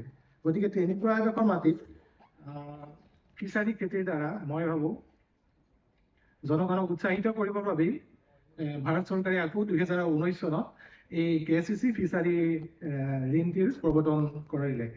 গতিকে যাতে ফিচাৰী কৃষকসকলেও ফিছ ফাৰ্মিঙৰ লগত যিসকল জড়িত কৃষক তেওঁলোকো যাতে এই সুবিধাটোৰ পৰা বঞ্চিত নহয়, এই KCC লোনটোৰ পৰা যাতে বঞ্চিত নহয়, তেওঁলোকো ইয়াৰ অন্তৰ্গত কৰিব পাৰে, সেই উদ্দেশ্যেৰে এই KCC ফিচাৰী লোনটো আৰম্ভ কৰা হৈছিল। KCC ফিচাৰী তাৰ যিখিনি মানে প্ৰক্ৰিয়া পদ্ধতি, লোন বুলি ক'লে লোনৰ প্ৰয়োজনটো কেতিয়া, আমাৰ বেংকিং ছেক্টৰটোৰ প্ৰয়োজন আহি পৰে কেতিয়া, কোনো এটা বস্তু যেতিয়া বিজ্ঞানসন্মতভাৱে কমাৰ্চিয়েলাইজেশ্যনৰ কাৰণে যোৱা যায়। আজি মাছটো অসমৰ আগতে ঘৰে ঘৰে গাঁৱে গাঁৱে প্ৰত্যেকৰ ঘৰতে এটা পুখুৰী আছিলেই। ঘৰৰ সন্মুখত এটা পুখুৰী দেখাই যায় গাঁৱৰ ঘৰবিলাকত গ'লে। আজিকালি অলপ কমিছে এই পদ্ধতিটো, কিন্তু হ'লেও আগতে মই সৰু অৱস্থাত মোৰ দেখা মনত আছে। মই লখিমপুৰৰ ল'ৰা, গতিকে মই লখিমপুৰত মই যেতিয়া জন্ম হৈছোঁ তেতিয়া মই দেখিছোঁ তেওঁ গাঁৱে গাঁৱে সকলোৰে প্ৰায় ঘৰৰ সন্মুখ ভাগত এটা এটা পুখুৰী থাকে, এটা ডাঙৰ পুখুৰী থাকে, কেতিয়াবা কাৰোবাৰ এটা সৰু সৰু পুখুৰী থাকে। গতিকে এই পুখুৰীতে মানুহে কি কৰিছিলে, আমাৰ গাঁৱৰ মানুহসকলে তেওঁলোকে তাতে যথাসম্ভৱ যিমান দূৰ পাৰে আমাৰ যিবিলাক লোকেল ফিছ, মানে যিবিলাক গৰৈ, কাৱৈ, মাগুৰ, যিবিলাক আমি খাই ডাঙৰ হৈছোঁ, সেই মাছবিলাক ঘৰত যথাসম্ভৱ মানে পোহাৰ ব্যৱস্থা কৰিছিলে, যাতে ঘৰৰ যিটো কনজামশ্যন, নিজৰ পাৰ্চনেল নিডছ যিটো থাকে সেই প্ৰয়োজনটো পূৰাব পাৰে। কিন্তু এইটো কমাৰ্চিয়েলাইজেশ্যন হোৱা নাছিলে, মানে এইটো ব্যৱসায়িক ভিত্তিত কোনো চোৱা নাছিলে, আৰু বিজ্ঞানসন্মতভাৱেও কৰাৰ ইমান এটা ব্যৱস্থা তেতিয়া হোৱা নাছিল। কিন্তু লাহে লাহে পৰিৱৰ্তন হ'ল, সময়ৰ পৰিৱৰ্তন হ'ল, গভৰ্ণমেণ্টেও এইটোৰ ওপৰত বহুতো বিচাৰ কৰিলে। আগৰ আমাৰ ছাৰ, মোৰ আগৰ ছাৰে দাস ছাৰে যিহেতু ICR as a chief scientist, তেখেতে মাছৰ ওপৰত ইমান দিন ধৰি গৱেষণা কৰি আছে, আৰু ইয়াত উপস্থিত সকলো আমাৰ প্ৰফেচাৰ ছাৰ সকলোৱে যিহেতু এখন কলেজ, ফিচাৰীৰ ওপৰত এখন কলেজ, গতিকে ফিছ কালচাৰ এইটোৰ ওপৰতেই আপোনালোকে ৰিচাৰ্চ কৰি আছে, আপোনালোকে তাৰ মানে পুংখানুপুংখভাৱে আপোনালোকে জানে। গতিকে সেইখিনি অধ্যয়নৰ ফলত আজি এইটো পৰ্যায় পাইছেহি। মানুহে এইটো বিজ্ঞানসন্মতভাৱে মানে পালিবলৈ লৈছে। যদিও ঘৰতে পালিছে, বহুতে নিজৰ যিখিনি কৃষি অনুপযোগী মাটি তাতে ফিচাৰীৰ ব্যৱস্থা কৰিছে। চৰকাৰেও ইয়াৰ বাবে বহুতো সহায় সহযোগ আগবঢ়াইছে। আমাৰ ফিচাৰী ডিপাৰ্টমেণ্ট আছে, ফিচাৰী কলেজ, আমাৰ ৰহাত বিশেষকৈ ফিচাৰী কলেজ ৰহা, তেখেতসকলেতো আজি বহুত বছৰ ধৰি এই ফিচাৰীৰ ওপৰতেই কাম কৰি আছে। আমাৰ বহুত ষ্টুডেণ্ট ইয়াৰ পৰা ওলাই গৈছে ফিচাৰীৰ ওপৰত অধ্যয়ন কৰি, আৰু তেওঁলোকে বাহিৰত গৈ বহুত ভাল ভালো কাম কৰি আছে, এইটো বিষয়ৰ ওপৰত ৰিচাৰ্চ কৰি আছে, বাহিৰত গৈছে। গতিকে তেওঁলোকৰ জ্ঞানৰ যিটো মানে ভাণ্ডাৰ, গতিকে সেইখিনিৰ পৰা এতিয়া আমাৰ আজিৰ যিটো সমাজ বহুত আগবাঢ়ি গৈছে। গতিকে তাৰে ফলস্বৰূপে আজি উপস্থিত যিসকল কৃষক, মই ভাবোঁ তাৰ ফলশ্ৰুতিটোৱে সৃষ্টি হৈছে। মষ্টলি যিসকল কৃষক মই দেখা পাইছোঁ, যিসকল বহি আছে ইয়াতে আজি এই অডিটৰিয়ামত, তেওঁলোকে কৃষি পালনটোক এটা জীৱিকা হিচাপে লৈ আগবাঢ়িছে। গতিকে তেওঁলোকে বহুত কি কয়, ট্ৰেইনিং, যিটো নলেজ শ্বেয়াৰিং কয়, আমাৰ বিভিন্ন ডিপাৰ্টমেণ্টৰ পৰা আজিকালি ট্ৰেইনিং দিয়াৰ ব্যৱস্থা আছে, আৰু যিকোনো মানে যি লাগে, হেল্প লাগে, ছাপৰ্ট লাগে, প্ৰত্যেকটো বস্তুতে আজিকালি গভৰ্ণমেণ্টে এইটো ক্ষেত্ৰত পিছ পৰি থকা নাই, বহুত সহায় হৈছে। যেনেকৈ এতিয়া 20,000 এইবাৰ বাজেটত 20,000 লাখ মানে নিৰ্ধাৰণ কৰিছে এইটো বাজেটত ফিচাৰীৰ ডেভেলপমেণ্টৰ কাৰণে, মাছৰ প্ৰটেকশ্যনৰ কাৰণে। গতিকে কেনেকুৱা এটা বৃহৎ এটা মই ভাবো এটা যুগান্তকাৰী এটা পদক্ষেপ মানে সৃষ্টি হৈছে, বহুত পৰিৱৰ্তন আহিছে। গতিকে সেই সংক্ৰান্তত গতিকে কোনোবাই তেনেকে ব্যৱসায়িকভাৱে মৎস্য পালন কৰিবলৈ গ'লে আমাৰ গাঁৱৰ পটভূমিত মই কৈ আছো, গতিকে বহুতৰে এটা সমস্যা আহি পৰে মূলধন, যিটো আমি কেপিটেল বুলি কওঁ। গতিকে কেপিটেল নহ'লে কোনো এটা কামতে আপোনালোকে আগবাঢ়ি যোৱাত অলপ সমস্যাৰ সৃষ্টি হয়। মূলধনটোৱেই মেইন সমস্যা হয়, যাৰ ফলত আজি অসমত বহুত নিবনুৱা যুৱক বাহিৰত গৈ আছে। বাহিৰত গৈ তেওঁলোকৰ এটা সংস্থাপনৰ কাৰণে মানে ঢাপলি মেলিছে। কিন্তু তেখেতসকলক যদি আমি অসমতে ৰাখিব হ'লে, অসমৰ ভিতৰতে ঘূৰাই আনিবলৈ হ'লে আমি বেংকৰ প্ৰয়োজনীয়তা এই ক্ষেত্ৰত বহুতেই আহি পৰে, কাৰণ তেওঁলোকৰ হাতত এটা মূলধনৰ অভাৱ থাকে, কেপিটেল। গতিকে বেংকে এই প্ৰয়োজনীয়তাটো পূৰণ কৰিব পাৰে, মই ভাবো এই মূলধনটোৰ যোগান ধৰি। আৰু বাকী অন্যান্য ক্ষেত্ৰত জ্ঞান নলেজৰ কাৰণে বা আপোনালোকৰ যিখিনি টেকনিকেল ছাপৰ্ট, সেইখিনিৰ কাৰণেতো বাকী বিভিন্ন ডিপাৰ্টমেণ্ট, ফিচাৰী ডিপাৰ্টমেণ্ট, কলেজেছ বহুত আছে, আজিকালি বহুত অনুষ্ঠান প্ৰতিষ্ঠান আছে। গতিকে সেই ক্ষেত্ৰততো ইমান মই ভাবো দিগদাৰী নহ'ব, গভৰ্ণমেণ্টে বহুত পদক্ষেপ লৈ আছে। কিন্তু লোনৰ ক্ষেত্ৰত ফাইনেন্সিয়েল ইনষ্টিটিউশ্যন আৰু টাটা বেংক এই দুটাই আছে মেইনলি আপোনালোকক সহায় কৰিবৰ বাবে। গতিকে কেপিটেলৰ ক্ষেত্ৰত যিটো মূলধনৰ প্ৰয়োজন হ'ব আপোনালোকে এটা বিজনেছটো কৰিবৰ বাবে, ফিচাৰীটো এটা বিজনেছ হিচাপে ল'বৰ বাবে আপোনালোকৰ যিটো মূলধনৰ প্ৰয়োজন, তাৰ বাবে বেংক আগবাঢ়ি আহিছে আজিকালি। আৰু গভৰ্ণমেণ্টে সেইকাৰণেই বেংকৰ মাধ্যমেৰে Kisan credit card for animal husbandry and fisheries এই ধৰণৰ স্কিমবিলাক উদ্ভাৱন কৰিছে। লগতে মুদ্ৰা লোন, প্ৰধানমন্ত্ৰী মুদ্ৰা আঁচনিৰ অধীনত মুদ্ৰা লোনৰ ব্যৱস্থা কৰা হৈছে।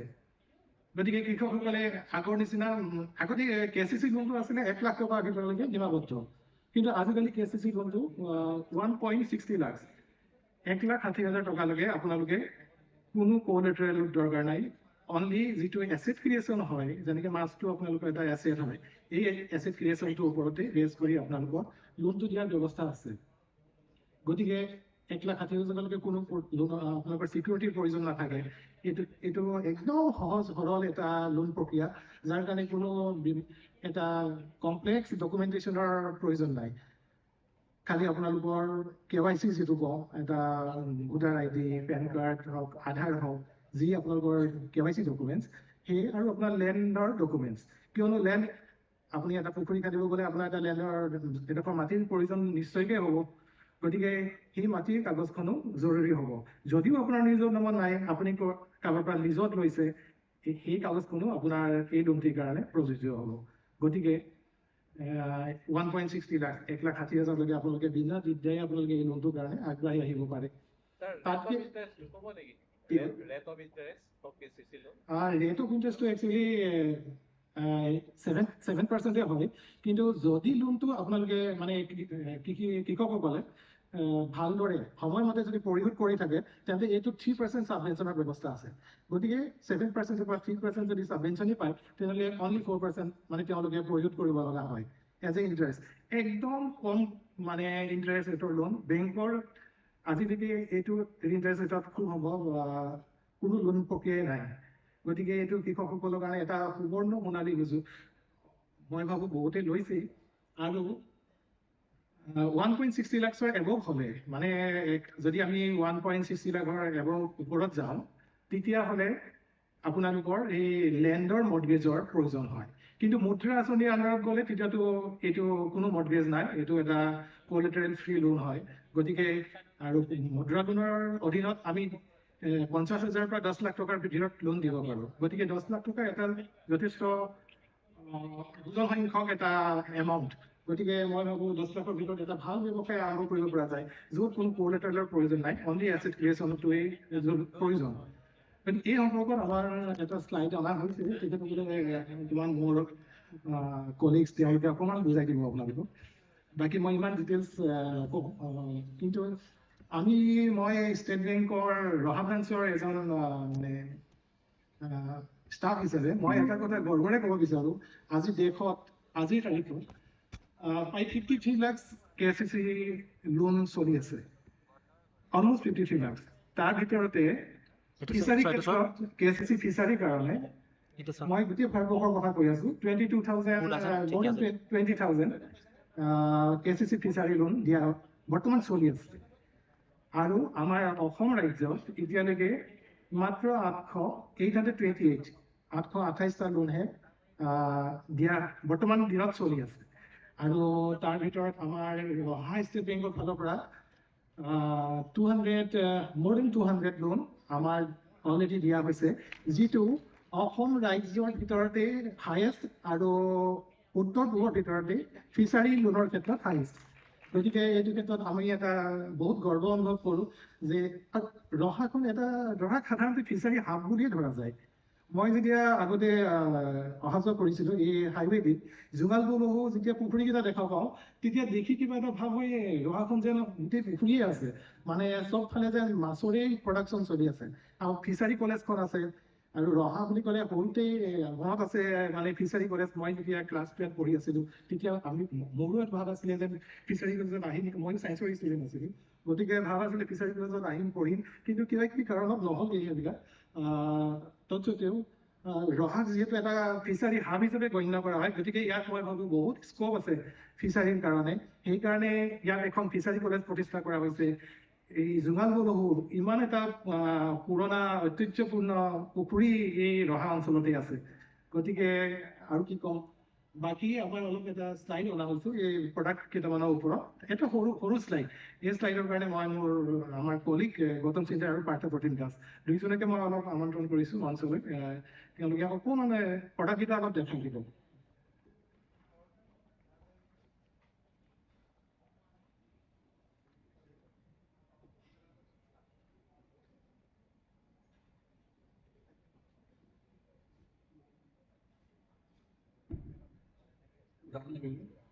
তো ছাৰে বিশেষকৈ গোটেইকেইটা কৈছে তো মই অলপ চমুকৈ জাষ্ট প্ৰডাক্টকেইটা অলপমান ইণ্ট্ৰডিউচ কৰি দিওঁ আপোনালোকক যাতে আৰু যদি আমাৰ কিবা ইনফেকশ্যন থাকে বা ডাউট থাকে তেতিয়া আমি জাষ্ট ডিছকাছ কৰিব পাৰিম এতিয়া তো জাষ্ট যিকেইটা প্ৰডাক্ট আমাৰ আছে ৰিলেটেড টু এগ্ৰিকালচাৰ তো সেইখিনি মই জাষ্ট মই ডিছকাছ কৰিব বিচাৰিছোঁ ৰাইট তো ফাৰ্ষ্ট থিং এটা ছাৰে ক'লে কিষাণ ক্ৰেডিট কাৰ্ড KCC ল'ব তো বেছিভাগে আমি জানিম এইটো কথা শুনিছোঁ বা বহুতে আমি হয়তো লৈছোঁ KCCৰ ওপৰত তো KCC বেছিকেলি হৈছে এটা নিড বেছড ফাণ্ড হয় ইয়াত আমি ডিপেণ্ড কৰে আপোনাৰ ইয়াত স্কেল অফ ফাইনেন্সৰ ওপৰত যেতিয়া আমি স্কেল অফ ফাইনেন্স বুলি ক'ম তেতিয়া এইটো কথা বুজায় যে এটা পাৰ্টিকুলাৰ এক্টিভিটি কৰিবৰ কাৰণে কিমানটো টকা বা কিমানটো ফাণ্ডৰ প্ৰয়োজন হয় সেইটো আমাৰ কি কয় ষ্টেট বেংকৰ যিটো ৰিজনেল ষ্টেট লেভেল এছ'চিয়েশ্যন থাকে ইন কনচালটেশ্যন উইথ নাবাৰ্ড তেওঁলোকে এটা স্কেল অফ ফাইনেন্স ডিচাইড কৰে সেই ডিচাইড কৰি তাৰ ওপৰত আমি ভিত্তি কৰি পেলাই আমি ফাণ্ড দিয়া হয় তো ইয়াত কোনো যিহেতু মই ক'লো যে নিড বেছড ফাণ্ড হয় ইয়াত কোনো মিনিমাম বা মেক্সিমামৰ লিমিট নাথাকে তথাপিও ছাৰে যেনেকৈ ক'লে 1.6 লাখৰ ওপৰত হ'লে আমি এটা কলেটাৰেল ছিকিউৰিটি বিচৰা হয় up to 1.6 লাখ ইয়াতে কোনো কলেটাৰেল ছিকিউৰিটি নাথাকে তো আৰু এটা কয় ইয়াত বেষ্ট হৈছে কি ইয়াত ৰেট অফ ইণ্টাৰেষ্ট অতিকে কম 7% ৰেট অফ ইণ্টাৰেষ্ট তাৰ ওপৰতো আপুনি গভৰ্ণমেণ্ট অফ ইণ্ডিয়া আপোনাক 3% ছাবভেনশ্যন দিয়ে তো ইফেক্টিভ ৰেটটো 4% হৈ যায় নেক্সট প্ৰডাক্ট নেক্সট আমি আহিব পাৰোঁ Pradhan Mantri Mudra Yojana related to agri and allied activities তো এইটো আপোনাৰ ডিপেণ্ড কৰে 50,000 পৰা লৈ পেলাই আপোনাৰ 10 লাখলৈকে ডিপেণ্ড কৰে তো বেছিকেলি KCC আৰু ইয়াৰ মাজত ডিফাৰেঞ্চ হৈছে কি যেনেকৈ ক'লোঁ মই KCCত আপোনাৰ স্কেল অফ ফাইনেন্সৰ ওপৰত ডিপেণ্ড কৰে ইয়াত কৰে কি আপোনাৰ প্ৰজেক্ট বেছড হয় আপোনাৰ তো জেনেৰেলি আমি এজিউম কৰোঁ যে যেতিয়া মানুহজনে KCC লোন ল'ব বিচাৰে তেখেতৰ অলৰেডি এটা ফিচাৰী আছে বা তেওঁলোকে অলৰেডি অলপ কিছু কম পৰিমাণে হ'লেও অলপমান মৎস্যপালন কৰি আছে তেওঁলোকে তো সেইটো যিহেতু তেওঁলোকে এনহেঞ্চ কৰিব বিচাৰে তেতিয়া আমি অলপ ফাণ্ডৰ তেওঁলোকক দিওঁ কিন্তু যেতিয়া তেওঁ একে ইনিচিয়েল ষ্টেজৰ পৰা ষ্টাৰ্ট কৰিব বিচাৰে যেনে পুখুৰী খানাৰ পৰা যদি ষ্টাৰ্ট কৰিব বিচাৰিছে বা কিবা এটা মটৰ এটা বহাব বিচাৰিছে বা কিবা এটা একদম কম এমাউণ্ট বিচাৰিছে তেতিয়া আমি এইটো 50,000 পৰা ল'ব পাৰিম তেওঁলোকে ইয়াত খালি ডিপেণ্ড কৰিব আপোনালোকৰ প্ৰজেক্টটোৰ ওপৰত আপুনি এটা প্ৰজেক্ট আনি পেলাই বেংকক দিব বেংকে ডিচাইড কৰি তাত কিমানটো দিব লাগে আমি ডিচাইড কৰি আমি কৰিব পাৰোঁ তো এইটো এইটো টাৰ্মটো আপোনাৰ 5 yearsলৈকে থাকে আপোনাৰ নেক্সট মই চমুকৈ খালি কথাকেইটা ইণ্ট্ৰডিউচ কৰি দিওঁ যিখিনি আপোনাৰ ডাউট থাকে তাৰপিছত আমাক সুধিলে আমি লগালগ আমি ক্লিয়াৰ কৰিব পাৰিম নেক্সট হৈছে আপোনাৰ এগ্ৰিকালচাৰ ইনফ্ৰাষ্ট্ৰাকচাৰ ফাণ্ড এইটো হৈছে আপোনাৰ যিখিনি আপোনাৰ কোল্ড ষ্ট'ৰেজ হওক বা যিখিনি আপোনাৰ ডাঙৰ কিছুমান এইবোৰ থাকে যে ৱেৰ হাউচিং পেকিং ইউনিট এনেকুৱা যিবোৰ থাকে তাৰ কনষ্ট্ৰাকশ্যনৰ কাৰণে দিয়া হয় তো জেনেৰেলি ইয়াৰ কাৰণে কি হয় আমাৰ ইণ্টাৰেষ্ট ইয়াত দেখা পাইছে যে ইণ্টাৰেষ্ট ছাবভেনশ্যনটো 3% per annum for loan up to 2 crore 2 crore আমি 3% লোনৰ এইটো ছাবভেনশ্যন পায় তো এইটো বহুত ভাল বস্তু হয় এইটো এপ্লাই কৰিব পাৰে আৰু এইটো মেক্সিমাম টাৰ্মটো আপোনাৰ KCC আৰু মুদ্ৰাতকৈ বেছি অলপমান মেক্সিমাম 10 yearsলৈকে থাকে এইটো নেক্সট এইটো হৈছে ফাইনেন্সিং ফাৰ্মাৰ প্ৰডিউচাৰ কোম্পানীজ তো এইটো বেচিকেলি কোম্পানীবোৰ কি হয়, যিবোৰ ফাৰ্মাৰ প্ৰডিউচখিনি আহিলে মাৰ্কেটত বেচে বা যি কৰে তেওঁলোকক দিয়া হয়। ইয়াৰ কাৰণে কোম্পানীটো ৰেজিষ্টাৰ হ'ব লাগে আৰু কিছুমান ষ্টিপুলেশ্যনছ থাকে যিবোৰ মেইনটেইন কৰিব লাগে, যেনেকৈ ধৰক এজন লেডি ডাইৰেক্টৰ থাকিব লাগিব, বৰ্ড অফ ডাইৰেক্টৰ এজন লেডি হৈ থাকিব লাগিব, এনেকৈ কিছুমান ষ্টিপুলেশ্যন থাকে। তো বেছি টেকনিকেলি নাজানো, মই এতিয়া জাষ্ট ওপৰৰ পৰা কৈ দিছোঁ। নেক্সট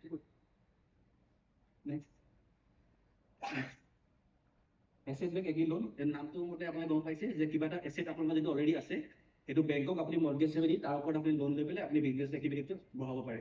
তো এইটো এটা আপোনাৰ সুবিধা হয়, এইটো ল'ব পাৰে। এইটোত আপোনাৰ খালি 15 to 25% মাৰ্জিন দিব লাগিব আপুনি, আৰু ফেচিলিটি হৈছে আপোনাক অডি অভাৰড্ৰাফ্ট বা ড্ৰপলাইন অডি বুলি কয়, সেইটো তাত দিয়া হয় আপোনাক। নেক্সট এগ্ৰিকালচাৰ গ'ল্ড লোন, এইটো শ্বৰ্ট টাৰ্ম যদি কিবা কেপিটেল নিড থাকে তাৰ কাৰণে আপুনি গ'ল্ডটো আপুনি বেংকত দি পেলাই 12 মান্থলৈকে আপুনি এটা ফাণ্ড ল'ব পাৰে, যিটো 12 মান্থ ৰিপে' কৰিব লাগে। তো এইটো সোনকালে হৈ যায়, একেদিনাই হৈ যায়। নেক্সট আৰু লাষ্ট এইটো প্ৰধানমন্ত্ৰী ফচল বীমা যোজনা। এইটো হৈছে যিখিনি আমাৰ এগ্ৰি যিখিনি প্ৰডিউচ থাকে তাক আমি ইঞ্চুৰেঞ্চৰ কাৰণে এটা চৰকাৰে এটা বহুত কম হাৰত যিটো মানে চাম ইনচুৰ থাকে তাৰ জাষ্ট 1% বা 2% ভিতৰত আপোনাক দিয়া হয়। এইটোৰ ওপৰত ডিপেণ্ড কিছুমান স্পেচিফাইড ক্ৰপছ আপোনাৰ ডিষ্ট্ৰিক্ট ৱাইজ ডিভাইড কৰা থাকে, সেইটোৰ ওপৰত ডিপেণ্ড কৰিহে আপোনাক ইঞ্চুৰেঞ্চটো দিয়া হয়। তো বিশেষকৈ প্ৰডাক্ট এইখিনিয়ে আছে, তাৰ ভিতৰত আপোনালোকে যদি কিবা ডাউট থাকে, কাৰোবাৰ কিবা সুধিব লগা থাকে, কিবা প্ৰচিডিউৰ থাকে, আপোনালোকে সুধিব পাৰে। জাষ্ট চমুকৈ আমি কাৰোবাৰ কিবা থাকিলে আকৌ ক'ব পাৰিম।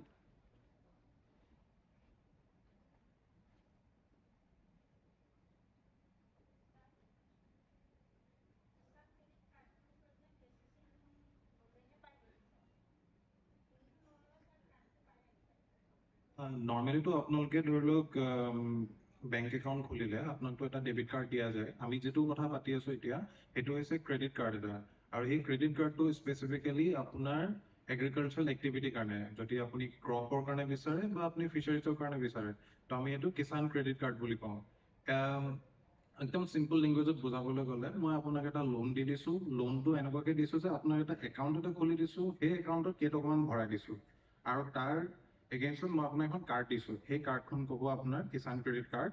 আৰু সেই কাৰ্ডখন ইউজ কৰিব আপুনি ধৰি লওক নিজৰ যিবোৰ এগ্ৰিকালচাৰ নিডছ লাইক ফিচাৰী, আপুনি পোনা কিনিব বা আপুনি দানা কিনিব এক্সেট্ৰাৰ কাৰণে সেই কাৰ্ডখন ইউজ কৰিব পাৰে। আৰু সেই কাৰ্ডখন পৰা যিটো ফাণ্ড উলিয়াব সেইটো আপুনি ATM মেচিনতো গৈ উলিয়াবগৈ পাৰে, ব্ৰাঞ্চৰ পৰাও গৈ উলিয়াবগৈ পাৰে।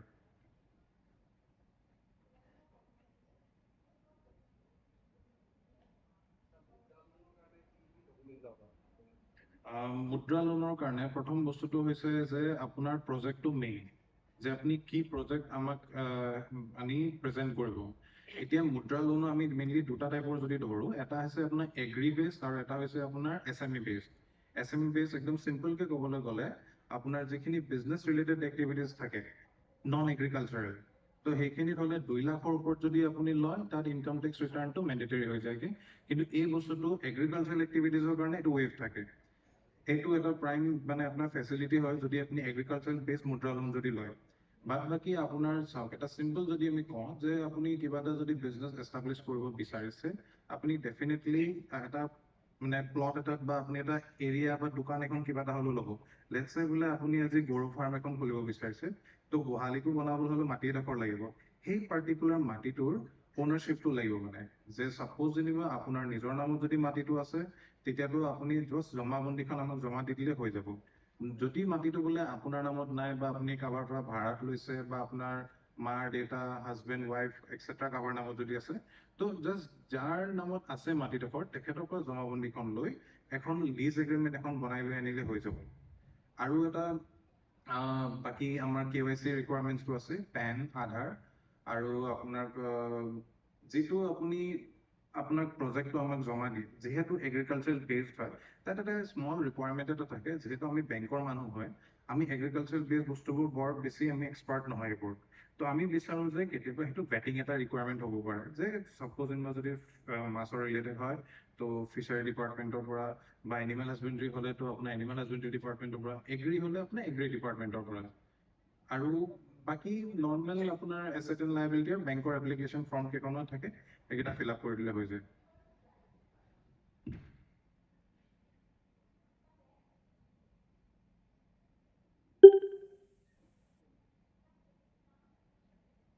হেল্ল', স্যাৰ যদি কেচিচি আপোনাৰ ৮০,০০০ যদি এক বছৰ ল'লে নেক্সট বছৰ আপুনি মই যদি মাৰি দিওঁ ধাৰটো তাৰপিছত আপোনাৰ ডাবুল দিবনে নে কিমান দিব? কেচিচিটো স্পেচিফিকেলি দিয়া হয় আপোনাৰ স্কেল অফ ফাইনেন্সৰ ওপৰত বেছ কৰি। স্কেল অফ ফাইনেন্স যিমান মানে গভৰ্ণমেণ্টে বঢ়াই গৈ থাকিব আমি লোনটো বঢ়াই গৈ থাকিব পাৰোঁ। লেটছ চে আপুনি যিটো কৈছে 80,000 আপুনি লোন এটা ল'লে আৰু সেই 80,000 লোনটো আপুনি নেক্সট ইয়েৰ এক বছৰৰ ভিতৰত মাৰি দিলে। এতিয়া মাৰি দিয়াৰ পিছত কি হয় এতিয়া স্কেল অফ ফাইনেন্স আপোনাৰ সেই একেটা মাটিত মানে চাপ'জ আপুনি যোৱাবাৰ লৈছিলে বোলে 5 বিঘা মাটিত, তো 5 বিঘা মাটিৰ স্কেল অফ ফাইনেন্স বোলে এতিয়াও বোলে 80 হৈ আছে, তেতিয়া আমি 80,000 দিব পাৰিম। বোলে গভৰ্ণমেণ্টে বোলে এইটো বস্তু ৰিভাইজ কৰি বোলে আপোনাৰ 80,000টো গৈ বোলে 1 লাখ কৰি দিলেগে, তেতিয়া আমি 80,000ৰ পৰা আপোনাক এনহেঞ্চ কৰি মই আপোনাক 1 লাখলৈকে দিবগে পাৰিম।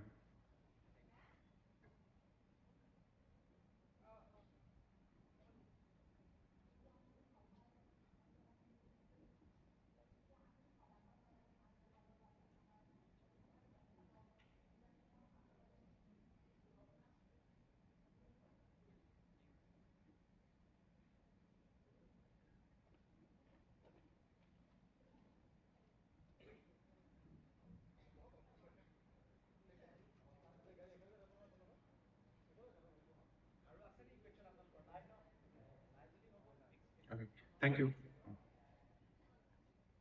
ধন্যবাদ সকলোকে। ষ্টেট বেংকৰ ফালৰ পৰা মই উপস্থিত সকলোকে পুনৰবাৰ ধন্যবাদ জ্ঞাপন কৰিছোঁ। আমাক বিশেষকৈ ফিচাৰী কলেজৰ আজি এই অনুষ্ঠানটিৰ উদ্যোক্তা সকলোকে, ৰাজদীপ দত্ত ছাৰ, আমাৰ এছ কে ভাগৱতী ছাৰ, কলিতা ছাৰ প্ৰভুকে, বাকী উপস্থিত চহৰীয়া ছাৰ সকলোকে মই ব্যক্তিগতভাৱে যিসকলক লগ পাইছোঁ বা যিসকলক জানো তেওঁলোকলৈ মোৰ অশেষ ধন্যবাদ, কিয়নো তেওঁলোকে আমাক মাতি আনিলে, আজি এই প্লেটফৰ্মটি প্ৰদান কৰিছে। দুআষাৰ আপোনালোকৰ মাজত আমাৰ ভাৱ বিনিময় কৰিব পৰা হওঁ, গতিকে তাৰ বাবে পুনৰবাৰ ধন্যবাদ জ্ঞাপন কৰিছোঁ আৰু এইখিনিকে কৈ আমাৰ বক্তব্য সামৰিছোঁ। ধন্যবাদ।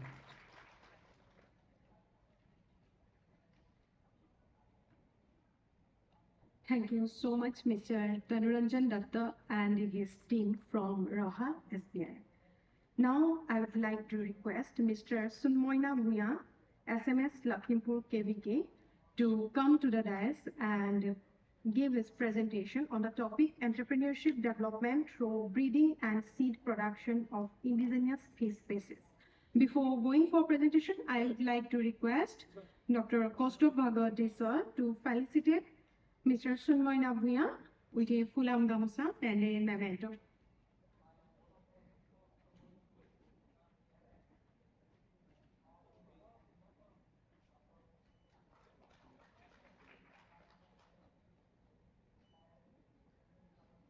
Now I request Mr. Sunmoina Bhuya to proceed for the presentation.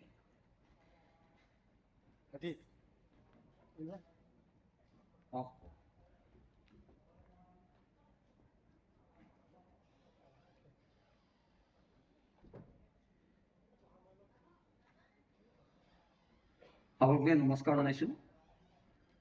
মোৰ শ্ৰদ্ধাৰ শিক্ষাগুৰুসকল তথা কৃষক বন্ধুসকল তথা ছাত্ৰ ছাত্ৰীসকল আৰু উপস্থিত সুধীবৃন্দ, আজি এই প্ৰেক্ষাগৃহত আন্তঃৰাষ্ট্ৰীয়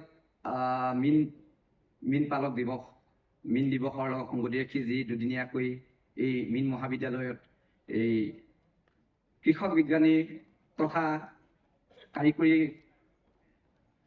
সমল ব্যক্তিৰ সৈতে মত বিনিময় অনুষ্ঠানটো ইয়াত অনুষ্ঠিত কৰিছিল। আমাক ইয়াত নিমন্ত্ৰণ জনোৱাৰ বাবে মই ধন্যবাদ জনাইছোঁ। মই নাজানো যিখন মহাবিদ্যালয়ত মই পঢ়ি গৈছোঁ সেই মহাবিদ্যালয়ৰ মোৰ শিক্ষাগুৰুসকলৰ আগত মই কৰা যৎ সামান্য কামৰ বিষয়ে ইয়াত আলোচনা কৰিবলৈ আহিছোঁ। মই নাজানো কিমান ক'ব পাৰিম, তথাপিতো আপোনালোকৰ মাজৰ এজন বুলি ভাবি যদি কিবা ভুল হয় মানে আঙুলিয়াই দিব। আৰু কৃষক খুব কমেই আছে, যিকেইজন আছে আচলতে আপোনালোকৰ কাৰণেই মই আহিছোঁ। নিজে কৰা অভিজ্ঞতাৰ ওপৰত কেইটামান বস্তু বনাই আনিছোঁ। বেছি কথা নকওঁ, ফটোৱে দেখুৱাম। 10 মিনিট সময় আপোনালোকে ভালদৰে যদি চাই ভাল লাগিব। আজি এটা ভাল দিন, আজি মানে অহা কাইলৈ বেছি ভাল দিন বুলি কওঁ, কাৰণ ভাৰতৰ প্ৰেক্ষাপটত আমাৰ অসমীয়া এজন কৃষকে কাইলৈ শ্ৰেষ্ঠ মীন পালক মানে পালক হিচাপে সন্মানিত হ'ব। ভাৰত চৰকাৰে সন্মানিত হ'বলগীয়া সেই ব্যক্তিজন হৈছে নজৰুল হক। আপোনালোকে জানে নাই নাজানো, কিন্তু অহা কাইলৈ আমাৰ সেইজন হ'ব। গতিকে আজি আমি গৌৰৱ কৰিব পাৰোঁ, আজি অসমীয়া এজন কৃষকে সমগ্ৰ ভাৰতৰ ভিতৰতে নিজকে প্ৰতিষ্ঠা কৰিবলৈ সক্ষম হৈছে। আমাৰ অসমৰ এনেকুৱা কৃষক আছে যাৰ লগত আমি কাম কৰিছোঁ, তেওঁ অসম গৌৰৱ হৈছে। এনেধৰণৰ কথাবিলাকে আমাক সদায় অনুপ্ৰেৰণা দিয়ে আৰু আমি কাম কৰি পথাৰত আমি কৃষকৰ পথাৰত কাম কৰিবৰ কাৰণে সদায় আগবঢ়াই দিয়ে। এতিয়া মই যিটো অনুষ্ঠানৰ পৰা আহিছোঁ, কৃষি বিজ্ঞান কেন্দ্ৰ লখিমপুৰ। মই কৃষি বিজ্ঞান কেন্দ্ৰ লখিমপুৰত কৰ্মৰত হোৱাৰ আগত নলবাৰী কৃষি বিজ্ঞান কেন্দ্ৰতো আছিলোঁ। আৰু এইটো হৈছে অসম কৃষি বিশ্ববিদ্যালয়ৰ এটা অনুষ্ঠান। আৰু যিহেতু আজি মোক টপিকটো দিলে যে আমাৰ যিবিলাক থলুৱা মাছ আছে, সেই মাছবিলাকৰ ওপৰত আমি কেনেধৰণে উদ্যমিতাৰ বিকাশ কৰিব পাৰোঁ, প্ৰজনন আৰু প্ৰতিপালনৰ দ্বাৰা বিকাশ কৰিব পাৰোঁ। আৰু ইতিমধ্যে আমাৰ শ্ৰদ্ধাৰ শিক্ষাগুৰু দাস ছাৰে কৈয়ে গ'ল যে আমি বিভিন্ন মাছৰ বিষয়ে দেখুৱাই গ'লে তাৰে কেইটামানৰ ভিতৰত কৰিম, আৰু তাতকৈ সীমাবদ্ধ কৰি মই মাগুৰ মাছৰ বিষয়ে আমি কৰা কাম অকণমান মই দেখুৱাবৰ কাৰণে চেষ্টা কৰিম। Next slide please. এতিয়া প্ৰথম মাছটোৱে মই দেখুৱাইছোঁ, যিটো মাছ সম্ভৱতঃ ভাৰতৰ ইতিহাসত প্ৰথমবাৰৰ বাবে প্ৰজনন কৰিছিলে, যিটো চেনি পুঠি বুলি কোৱা হয় ভাৰতৰ ইতিহাসত। কিন্তু যিহেতু সেইটো সৰু মাছ আছিলে, সেইকাৰণে সেইটো পপুলাৰিটি তেনেকৈ কৰা নহ'ল। কিন্তু অসমীয়া মানুহক যদি সোধা যায় যে চেনি পুঠি বা মুৰুঠি মাছ, তেতিয়াহ'লে ক'ব নালাগে। আজি তাৰিখতো ক'ব লাগিব, এই মাছটোৰ যিটো প্ৰজনন, যিটো আমাৰ প্ৰক্ৰিয়াটো যদিও ষ্টেণ্ডাৰ্ড হৈছে, কিন্তু কৃষকৰ পথাৰৰ মাজত সম্পূৰ্ণভাৱে সোমাই যাব পৰা নাই। বিভিন্ন ধৰণৰ বিজ্ঞানীয়ে কাম কৰি আছে। আমাৰ সহকৰ্মী ধুবুৰীতো আমাৰ এজন বিজ্ঞানীয়ে কৰি আছে, সফলতা পাইছে। কিন্তু তথাপিতো আমি ক'ব লাগিব যে আমাৰ কৃষকৰ পথাৰত নাই। দ্বিতীয়টো হৈছে লাচিম ভানুং। ইতিমধ্যে আমাৰ ইয়াৰ এগৰাকী বিজ্ঞানীয়ে ইতিমধ্যে এইটো ফলপ্ৰসূভাৱে মানে সফলভাৱে প্ৰজনন কৰিছে। নেক্সট। এতিয়া আহিলে মাগুৰ। এইটো আমাৰ থলুৱা মাগুৰ মাছ। তাৰপিছত আহিলে শিঙৰা যিটো মাছ আজি তাৰিখত ক'বলৈ গ'লে বহুত কৃষকে মীন পালকে এই মাছটো কৰে। কিন্তু দুৰ্ভাগ্যবশতঃ এই মাছৰ পোনাটো কিন্তু আমাৰ অসমৰ পৰা নহয়, পশ্চিমবংগ বা আমাৰ ওচৰৰ চুবুৰীয়া ৰাষ্ট্ৰ বাংলাদেশৰ পৰা আনি এই পোনাৰ দ্বাৰা কালচাৰ কৰি আছে। ৩ নম্বৰতে শিঙি। মাগুৰ আৰু শিঙিৰ মাজত বিশেষ পাৰ্থক্য নাই। নেক্সট। এতিয়া আছে পাভ মাছ। পাভ বুলি ক'লে মানে পাভ আৰু এটাই কয়, কিন্তু চাওক এই 3টা পাভ আছে। লুঠৰি বুলি কয়। আপাৰ ওচৰৰ যিখিনি উজনিসকল আছে, উজনি মানুহে জানে যে লুঠৰি বুলি ক'লে এটা বেলেগ, পাভ মাছতকৈ লুঠৰি অকণমান বেলেগ, কিন্তু ইয়াতে পাভৰ মাজতে পৰে এই 3টা পাভ। এতিয়া একেবাৰে তলৰ পাভটো আপোনালোকৰ আজিকালি বজাৰত প্ৰতিখন বজাৰতে উপলব্ধ, আৰু দুৰ্ভাগ্যবশতঃ সেইটো সম্ভৱতঃ এইটো বাংলাদেশৰ পৰা আহি আছে, আৰু খুব কম দামত 450 টকা। যিটো সময়ত আপুনি 2 কেজি ওজনৰ বাহু মাছ এটা আপুনি 450 টকা বেচিব নোৱাৰে, 450 টকা কিন্তু এই পাভ মাছটো উপলব্ধ কৰাই দিছে একদম শদিয়াৰ পৰা ধুবুৰীলৈ। নেক্সট। কাৱৈ মাছ আৰু শ'ল মাছ। কাৱৈ মাছ আৰু শ'ল মাছৰ কথা ইতিমধ্যে কোৱা হৈছে। মই কাৱৈ মাছৰ বিষয়ে অকণমান ভালকৈ ক'ম, কাৰণ এইটো বিষয়টো মই কাম কৰিছোঁ। নেক্সট। এতিয়া কুচিয়াৰ বিষয়ে বহুতে প্ৰশ্ন কৰে, কিন্তু কুচিয়াৰ পোনা উৎপাদনো এতিয়ালৈকে বিজ্ঞানখনলৈ মানে হোৱাগৈ নাই। কিন্তু কৃষকসকলে এতিয়া ইতিমধ্যে ইয়াৰ পালন প্ৰক্ৰিয়াটো কৰিছে। তাৰ তলৰ যিটো মাছ আছে বামী মাছ। দাস ছাৰে কৈছিলে যে আমি এবাৰ কৰিছোঁ বুলি, কিন্তু মই ক'ব লাগিব যে আমাৰ অভিজ্ঞতা হৈছে যে এই মাছটো আমি কৰিছোঁ, কিন্তু আমি যিহেতু কৃষকৰ পথাৰত অলপ কৃষকৰ সংযোগত কৰি আছোঁ, এই প্ৰটকলটো সম্পূৰ্ণভাৱে ষ্টেণ্ডাৰ্ডাইজ হোৱা নাই, কিন্তু আমি কৰিব সক্ষম হৈছোঁ। আৰু সময় পালে মই এইটো অকণমান ভিডিঅ' দেখুৱাব চেষ্টা কৰিম। নেক্সট। এতিয়া আমি এই মাছবিলাকৰ কথা যে ক'লো, এতিয়া মোৱা মাছটোৰ অসমত ভাল ধৰণে প্ৰতিষ্ঠিত হৈছে যেতিয়া সৰু মাছ হিচাপে গোটেই ৱৰ্ল্ড কৰিছে। মই দেখিছোঁ সকলো ছ'চিয়েল মিডিয়াতে ইয়াৰ ভাল ধৰণে প্ৰচাৰ হৈছে, গতিকে এইটোৰ বিষয়ে মই নকওঁ। এতিয়া প্ৰথম কথা মাগুৰ মাছৰ যদি কওঁ, মাগুৰ মাছৰ প্ৰজননৰ কথা কওঁ, তেতিয়াহ'লে সকলোতকৈ ডাঙৰ অসুবিধাটো হৈছে থলুৱা মাগুৰ আৰু থাইলেণ্ড মাগুৰ বা আফ্ৰিকান কেটফিছ বুলি যিটো কয়। নিশ্চয় আপোনালোকে কৈছে মানে ডাঙৰ চালানী মাগুৰ বুলি কয়। তলৰটো দেখিছে চালানী মাগুৰ, ওপৰতো হৈছে আমাৰ লোকেল মাগুৰ। আমি লোকেল মাগুৰটোৰ কথাহে কৈছোঁ। নেক্সট। এতিয়া এই মাছবিলাকৰ প্ৰজননৰ কথা আমি যেতিয়া যাম, যিকোনো এটা মাছৰ কথা ভাবোঁ, তেতিয়া মাছটোৰ বিষয়ে ভালদৰে জানিব লাগিব। আৰু যদি মই মাগুৰ মাছৰ কথা কওঁ, মোৰ মাগুৰ মাছৰ যিটো অভিজ্ঞতা 2012 চনৰ পৰা কৰিছোঁ, কিন্তু 14 চনৰ পৰা হাতে কামে একদম লাগি কৰিছোঁ। আজি এই 23 চন আদায় হৈছে, মানে 10 বছৰত লাগি আছোঁ। আৰু এই প্ৰযুক্তিটো এটা প্ৰক্ৰিয়া পাইছেগৈ, য'ত আমি মাছটো নকটাকে আগতে আমি মাছটো কাটি প্ৰজনন কৰিছোঁ আৰু মই ক'ব লাগিব যোৱা 3 বছৰ মই মাছটো নকটাকৈ প্ৰজনন কৰিছোঁ আৰু খুব ভাল ধৰণে থাকিলে অহা বছৰে মই এই প্ৰযুক্তিটো কৃষকৰ হাতে হাতে মই যোৱাৰ কাৰণে ব্যৱস্থা কৰিব পাৰিম বুলি মই ধৰি লওক নিজকে মই কনফিডেণ্ট আছোঁ। এতিয়া কথা হ'ল এই মাছবিলাকৰ প্ৰজনন কৰিবৰ কাৰণে আমাৰ প্ৰথম কথা যে মাছটোৰ বিষয়ে জানিব লাগিব মাছটো কেনেধৰণৰ। এই যে শিঙৰা মাছটো আছে, শিঙিৰ মাছটো আছে, মাগুৰ মাছটো আছে, তাৰ যে শুংকেইডাল আছে সেই শুংকেইডালহে বেছি গুৰুত্বপূৰ্ণ, তাৰ চকুকেইটা গুৰুত্বপূৰ্ণ নহয়। যিবিলাক মাছৰ শুং আছে গতিকে শুঙৰ প্ৰত্যেকটোৱে কাম বেলেগ বেলেগ হয়। কোনোবা এটা প্ৰজননৰ কাৰণে ব্যৱহাৰ কৰে, কোনোবা এটাই আকৌ এইটো আপোনাৰ খাদ্য বিচাৰিবৰ কাৰণে ব্যৱহাৰ কৰে, কিছুমানে আকৌ মাছ কোনোবা আপোনাৰ আততায়ী আছে মানে তেওঁলোকৰ মানে শত্ৰু আছে নেকি সেইটো চাবৰ কাৰণে ব্যৱহাৰ কৰে। গতিকে এই যে 8ডাল শুং আছে 8ডাল শুংহে বেছি গুৰুত্বপূৰ্ণ, মাছটোৰ গাত আন বস্তুতকৈ এইকেইটা বেছি গুৰুত্বপূৰ্ণ। গতিকে মাছটোৰ বিষয়ে জানিব লাগিব। নেক্সট আহিব যে সেই মাছটোৱে খাদ্য কি খায়, কেনেকুৱা খাদ্য খায়, ক'ত থাকে, কিমান সময়ত খায়, সেইটো গুৰুত্বপূৰ্ণ হৈ যায়। এতিয়া এই ধৰণৰ কথাবিলাক থাকিলে তাৰ পাছতহে আহিব যে প্ৰজননটো শেষ হ'ব। প্ৰজনন কৰিবৰ কাৰণে সঁচা অৰ্থত ক'বলৈ গ'লে প্ৰজননৰ কাৰণে ইমান কষ্ট নাই যদিহে ওপৰকেইটা হৈ যায়। গতিকে ওপৰকেইটা হ'বৰ কাৰণে আমাৰ বিজ্ঞানীসকলৰ যথেষ্ট কষ্ট। মই জানো আমাৰ মহাবিদ্যালয়ত যথেষ্ট কেইজন বিজ্ঞানীয়ে বহু ধৰণৰ মাছৰ ওপৰত কৰি আছে, কিন্তু কৰা কামটো যে এনেকুৱা নহয় যে আমি আজি গুলি ফুটাই দিছোঁ কাইলৈ গৈ পোৱালৈ ওলাই আহিছে, এনেকুৱা নহয়। গতিকে সময় লাগে, কিন্তু সময় লাগিলেও এটা ক'ব লাগিব যেতিয়া আমাৰ থলুৱা মাছ আছে, থলুৱা মাছবিলাকৰ বজাৰ বহুত আছে। গতিকে আমি এজন কৃষক যদি এটা মাছৰ বা এজন নহয় যদি এখন গাঁও যদি আমি এটা মাছৰ ওপৰত সংজ্ঞাবদ্ধ হওঁ, সম্ভৱতঃ আমাক যিটো কমাৰ্চত যিটো কোৱা হয় কম্পেৰেটিভ এডভান্টেজ, ইকনমিক্সৰ যিটো কম্পেৰেটিভ এডভান্টেজ বুলি কয়, আনতকৈ আগত থাকিব পৰা গুণটো আমি কিন্তু তেনে প্ৰতিস্থাপিত কৰিব পৰাকৈ অসমত আছোঁ। এতিয়া নেক্সট শ্লাইড প্লিজ। এতিয়া মই মাগুৰ ব্ৰিডিঙৰ যদি কওঁ, মাগুৰৰ কৈছোঁ 3 টকাৰ প্ৰথম মূলতঃ 2টা ব্ৰিডিং হ'ব পাৰে। এটা নেচাৰেল ব্ৰিডিং, যিটো নেচাৰেল ব্ৰিডিং বুলি কওঁতে আমাৰ ধাননি পথাৰৰ পৰা ব্ৰিডিং, যাৰ পৰা পোনা আমি সম্পূৰ্ণভাৱে আহৰণ কৰাত আমি সমৰ্থ নহ'বও পাৰোঁ, আনচাৰ্টেইনিটি থাকিব পাৰে।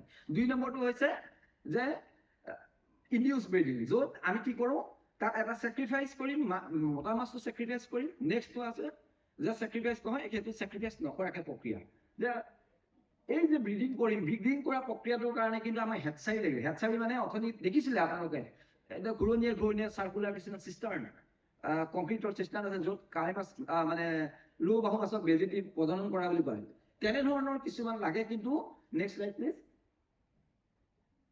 এইটো বুষ্টক, এইটো হৈছে আমাৰ গাভিনী মাছ ৰখা এটা পুখুৰী, সাধাৰণ পুখুৰী। আপোনাৰ ঘৰত থকা খালটোৱে মাগুৰ মাছ ৰাখিবৰ কাৰণে সকলোতকৈ ভাল। মটত ৰাখিব 30% এলেকা, পুখুৰীটোৰ 30% এলেকা মেটেকা নহ'লে আন কিছুমান এনেকুৱা উদ্ভিদে ৰাখিব লাগিব য'ত মাছটোৱে লুকাই থাকিবৰ কাৰণে ভাল পায়। মানে সূৰ্যৰ পোহৰটো পুখুৰী বেছিকৈ সেইকণ জেগাত পৰিব নালাগে, ই পোহৰ ভাল নাপায়, ইয়াৰ চকুৰ প্ৰয়োজন ইমান নাই, ইয়াৰ কোনকেইডালৰ প্ৰয়োজন, আৰু ৰাতিয়ে সন্ধিয়াই খানা খাব। গতিকে তাক সদায় পৰিৱেশটো আমি এনেধৰণে বনাব লাগিব। আৰু গাভিনী মাছে ভাল ধৰণে গাভিনী হ'বৰ কাৰণে তাক পৰিৱেশ দিব লাগিব, আৰু এই পৰিৱেশৰ কাৰণে এনেধৰণে আমি কৰি লৈছিলোঁ। নেক্সট। এতিয়া খাদ্যৰ প্ৰয়োজন আছে, যিহেতু এইটো এটা মানে প্ৰায় মাংসভোজীৰ নিচিনা বুলি ক'লেও বেয়া নহয়, অলপ গেলা পচা খাই বেছি ভাল পায়, প্ৰটিনৰ পৰিমাণ বেছি থাকিলে ভাল। Next slide. ইয়াৰ বিষয়ে মই বেছিকৈ নকওঁ। এইটো এটা ষ্টেণ্ডাৰ্ড মাগুৰ হেডচাৰীৰ, যিটো আমি চেক্ৰিফাইচ চিষ্টেমত মাগুৰ হেডচাৰী কৰা এটা আমাৰ হেডচাৰী। চাওক, প্ৰথম হৈছে আমাৰ ফ্লোট অফ ৱাটাৰ লাগিব, আইৰণ ফ্ৰী, আইৰণ নথকা পানী লাগিব। পুখুৰী পানী হ'লেও হ'ব, কিন্তু তাক পাৰিলে ফিল্টাৰ কৰিব লাগিব। আৰু মাগুৰৰ কথাটো কওঁতে মই আকৌ কওঁ, যিহেতু মোৰ 10 বছৰৰ যিটো অভিজ্ঞতা হৈ আছে, যে মাগুৰৰ বাচ্ছা এটা জন্ম হোৱাৰ পৰা 15 দিন ৰখাৰ কাৰণে যিমান কষ্ট, মাগুৰৰ পোৱালি এটা প্ৰথম জন্ম হোৱাৰ পৰা 15 দিন ৰখাটো তাতকৈ 3 গুণ কষ্ট। 3 গুণ কষ্ট, মই এইটো ক'ব লাগিব। এই কাৰণে, কাৰণ আমাৰ কৃষকে এই কামটো কৰি আছে, নিজে দেখিছোঁ। যেতিয়া ৰাতি 12টা বজাত এই মাগুৰ মাছটোৰ লগত লাগি থাকিব লাগিব, তেতিয়া অনুভৱ কৰিব পাৰি যে এইটো আচলতে কি কৰি আছোঁ।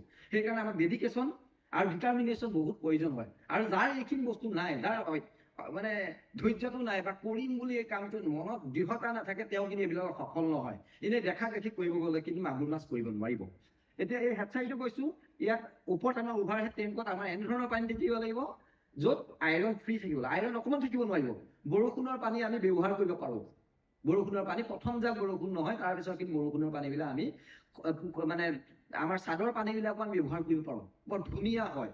এতিয়া কথা হ'ল, এই পুখুৰীত এই যিটো চিষ্টাৰ্ণ দেখিছে তাত টুপটুপকৈ পৰা এটা ব্যৱস্থা আছে, সৰু সৰু ট্ৰে। এই ট্ৰেখন দেখিছে প্লাষ্টিকৰ। এইটো নহ'লে আমি প্লেন চিটৰ বনাই দিব পাৰিম, নিশ্চয় মোৰ নেক্সট ফটোত থাকিব। তাৰ কাষত দেখিছে ৰাউণ্ড টেংক। এইটো পিছলৈ যাম, নেক্সট শ্লাইড প্লিজ। চাওক, এইটো একদম ঘৰুৱাভাৱে বনাই লৈছো, প্লেন চিটে বনাই লৈছো, খৰচ কম। এখন প্লেন চিটৰ এই যে বনাই লৈছো, এখন প্ৰায় 40 টকা মানকে পৰিছিল। আগৰ প্লাষ্টিকৰ টাবটো কিন্তু 200 টকা লৈছিলে, তাত 40 টকা। তাতেই আমাৰ বহুত টকা আমাৰ বাচি গৈছে।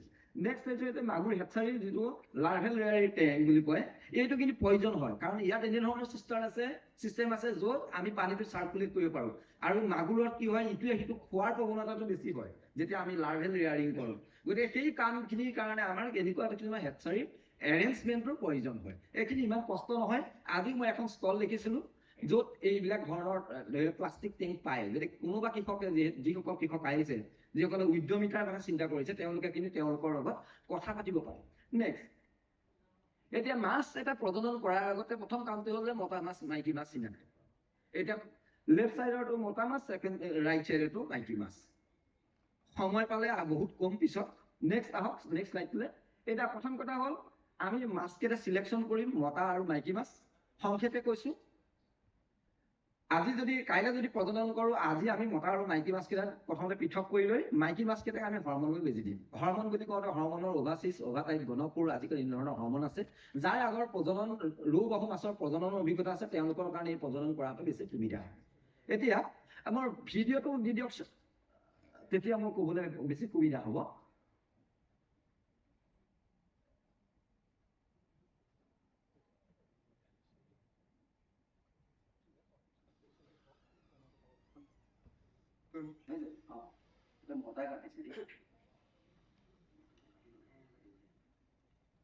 শব্দটো আহিছে কিন্তু হেৰিটো নাই। বেছি সময় নাই, 2 মিনিট, 2 মিনিটৰ ভিডিঅ'। ছাৰ মই বেছি সময় লোৱা নাই, ঠিক আছে।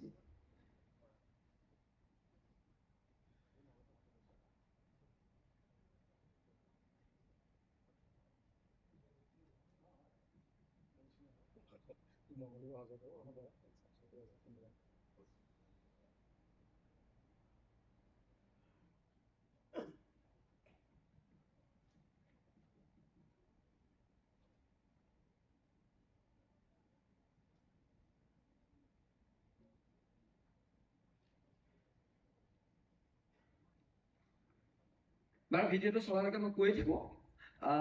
কথাটো হ'ল যে আমি মতা মাছ আৰু মাইকী মাছ কৰোঁ, চিনাক্ত কৰি লৈ ল'লোঁ। লোৱাৰ পাছত আমাৰ কথা হ'ব যে 24 ঘণ্টাৰ আগতে আমি মাইকী মাছটো হৰমনেল বেজি দিম। অকণমান আগবঢ়াই দিয়া।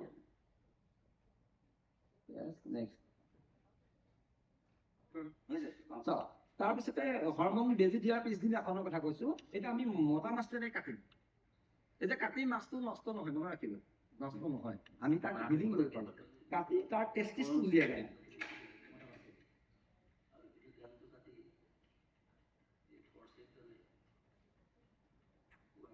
খুব ইণ্টাৰেষ্টিং, বৰ ধুনীয়াকৈ কৰিব পাৰি। ইণ্টাৰেষ্ট লাগিব আৰু মন লাগিব, মেইন কথাটো।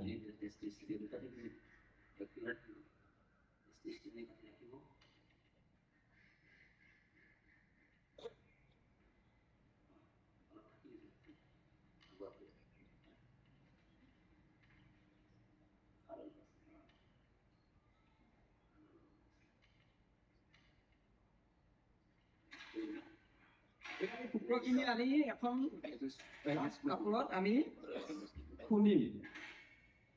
এইটো একদম ফিল্ডৰ টেকনিক, এইটো বৰ চাইণ্টিফিক ইউজ কৰাৰ কথা নহয়। চব চিম্পুল খুলিছো। ইয়াৰ পিছত ইয়াত আমি অকণমান নৰ্মেল চেলাইন নহ'লে আমাৰ যিটো পৰ্টেবল ৱাটাৰ আছে, পৰ্টেবল ৱাটাৰ দিলে হৈ যাব। দিছোঁ এসাফৰ দিলোঁ আৰু অকণমান দি এইটো স্পাৰ্ম চলিউশ্যন হৈ গ'ল। এই মতা মাছটোক আমি বেজি দিয়া নাছিলোঁ, কিন্তু মেচিয়ৰ্ড আছিলে, মেচিয়ৰ্ড হ'ব লাগিব। বজাৰৰ পৰা আনি ডাইৰেক্টলি ব্ৰিডিং কৰিব নোৱাৰি দেই। মাছটো অন্ততঃ ডিচেম্বৰ জানুৱাৰী মাহৰ ভিতৰত কালেক্ট কৰি মাৰ্চলৈকে কালচাৰ কৰিব লাগিব নিজৰ তত্বাৱধানত। তাৰ পাছতহে কথাটো চিন্তা কৰিব পাৰিব। ব্ৰিডিং কৰিবলৈ মন গ'ল বুলি এই আগদিনাখন বজাৰৰ পৰা আনি কৰিলে কিন্তু নহ'ব। বহুতে তেনেকুৱা কৰে। এতিয়া মাইকী মাছটোক আমি হেঁচি দি এইটো ষ্ট্ৰিপিং বুলি কয়।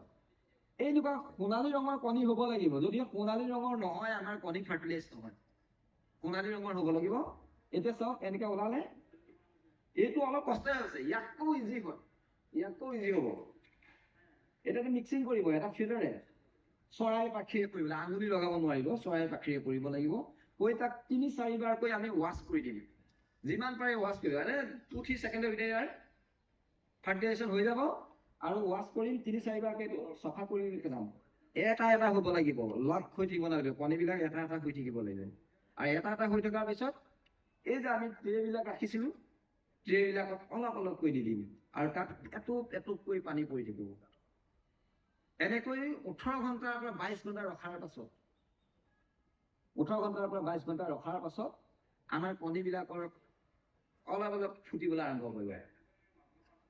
আৰু টেম্পাৰেচাৰ যদি আমাৰ কম থাকে, 25ৰ তলত থাকে, এইটো 40 ঘণ্টা পৰ্যন্ত আগবাঢ়ি যাব পাৰে, মানে মানে লাৰ্ভা পৰ্যায় পাবৰ কাৰণে। আৰু এই যিটো কণী হ'ব, লাৰ্ভে হোৱাৰ পাছত তাৰ লাৰ্ভেটোৱে কি কৰিব, ইয়াৰ কুহুম খাই 3 দিনলৈকে জীয়াই, বা 72 আৱাৰ্ছলৈকে জীয়াই থাকিব। তাতকৈ বেছিও জীয়াই থাকিব পাৰে, মানে কেতিয়াবা 5 দিনলৈকেও হ'ব পাৰে। দেখিছেনে, টুকটুককৈ আমি দি দিলোঁ।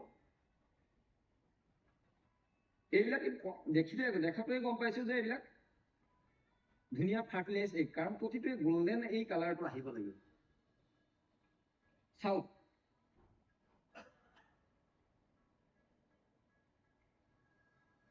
ঠিক আছে, আদায় হৈছে চাগে নিশ্চয়। নেক্সট স্লাইডখন দি দিয়ক। নেক্সট স্লাইডখন। Yes, next.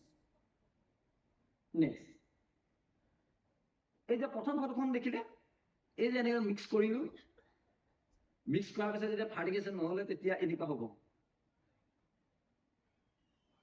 চব ঘোলা কণী হ'ব। আৰু ছেকেণ্ডখন ফাৰ্টিলাইজ। নেক্সট, তাৰপিছত আমি এই হেডচাইবিলাকত আমি ৰাখিলোঁ, তাক ৰাখিলোঁ। আৰু ৰখাৰ সময়ত প্ৰথম কেইদিন আমি কোনো বাহিৰৰ পৰা খাদ্য দিব নালাগে, কিবা কণীৰ কুহুম কিবা কিবি এনেধৰণৰ বহুত কথা চলাইকিনি দিব নালাগে, অকল জু প্লেংটন। আৰু অইন মাছৰ ক্ষেত্ৰতো জানিছোঁ, মই আন বিজ্ঞানীৰ লগতো কথা পাতিছোঁ, যে সদায় গম পাইছোঁ যে জু প্লেংটন, আমাৰ পুখুৰীত জোপোৱা সম্পূৰ্ণ জু প্লেংটনেহে মাছৰ প্ৰথম অৱস্থাত মাছৰ মুখৰ গ্ৰোথৰ সহায় কৰিব পাৰে। গতিকে এইটো আমি নেক্সট স্লাইডখন দিয়ক। এনেকুৱা আমি হেডচাৰি ছেটআপত আমি ৰাখিছোঁ। নেক্সট, এতিয়া কি হ'ল, আমি ৰাখি আছোঁ, তাৰপিছত আমি খাদ্য দিলোঁ, বাহিৰৰ খাদ্য দিলোঁ। বাহিৰৰ খাদ্য আমি কি দিব পাৰে, আজিকালি বিভিন্ন ধৰণৰ ব্ৰেণ্ডে বিভিন্ন কেটফিছৰ কাৰণে মানে দানা বনায়। গ্ৰ'ৱেলে পাৰ্টিকুলাৰলি কেটফিছৰ কাৰণে বহুত দানা বনায়। সেই দানাটো আমি মিক্সিত আকৌ গুড়ি কৰোঁ, গুড়ি কৰি তাত ভিটামিন, মিনাৰেল মিক্সাৰ, প্ৰবায়টিক সকলোবিলাক দি আমি মিক্সিং কৰি আমি পুনৰ মাছক খাদ্য দিওঁ। আৰু কৈছোঁ মাছ যিহেতু নক্টাৰ্নেল, এইবিলাক নিশাচৰ মাছ, এইবিলাকক আমি কেতিয়া খাদ্য দিম, সদায় ৰাতি দিব লাগে। আৰু খাদ্য দিয়াৰ পিছত চাব লাগে যে খাদ্যখিনি লগে লগে খাইছে নাই। যদিহে 10-15 মিনিটৰ ভিতৰত নাখায়, তেতিয়াহ'লে চাকচন কৰি সেই খাদ্যবিলাক আঁতৰাই দিব লাগিব। কাৰণ এইটো মই ক'লো, এইটো যথেষ্ট জটিল হ'লেও কিন্তু অকণমানি এজন মহিলাই কৰিব পৰা কাম, এনেকুৱা নহয় যে পুৰুষে কৰিব পাৰে। মোৰ এনেকুৱা বহুত দুজনমান কৃষক আছে যিকেইজন মহিলাই আচলতে বেছিকৈ সহায় কৰিব পাৰে, কৰিছে। সেইখিনি আমি চফা কৰি দিব লাগিব। খানা নেখালে তেতিয়া 10 মিনিটৰ ভিতৰত যদি নাই খোৱা, তেতিয়া আমি লাহে লাহে চফা কৰি দিম। নহ'লে এই যে আমি খাদ্যবিলাক দিছোঁ, হাই প্ৰটিন খাদ্য থাকে, হাই প্ৰটিন খাদ্য থাকিলে তাৰ এমনিয়া ৰিলিজটো বা হাইড্ৰজেন ছালফাইডৰ ৰিলিজটো বৰ পটককৈ হ'ব পাৰে, আৰু আন গোটেই পানীখিনি বেয়া হৈ যাব পাৰে। যদি আমি হিনদেৰি কৰোঁ, এনেধৰণৰ দেখিম, য'ত দেখিছে গোটেই মাছবিলাক মৰি গৈছে, বগা কৰি মৰি গৈছে মাছ। ইয়াত এটাও মাছ জীয়া মাছ নাই। এইখন যেতিয়া ৰাতিয়ে আপোনাক 12:30 বজাত ফোন কৰি কৃষকে ক'ব নহয়, ছাৰ মাছখিনি মৰি থাকিল, তেতিয়া আপুনি অনুভৱ কৰিব যে আপুনি কি কাম কৰি আছে। বেছি খৰচ নাই, কিন্তু মানসিকভাৱে যথেষ্ট কষ্ট কৰিব লাগে, আৰু সময়ৰ হিচাপটো দৰকাৰ হয়। সেইকাৰণে ৰাতি অন্তত 1 বজালৈকে আমি এই হেডচাইটোৰ লগত থাকিবই লাগিব। 1 বজাৰ পিছৰ পৰা আমাৰ সময় নাই। নেক্সট আমি এতিয়া কৰি আছোঁ যিটো মই যে নন চেক্ৰিফাইচ কথা, এই নন চেক্ৰিফাইচৰ কথাটো মই 21, 22, 23, 24 তিনিটা কৰিছোঁ।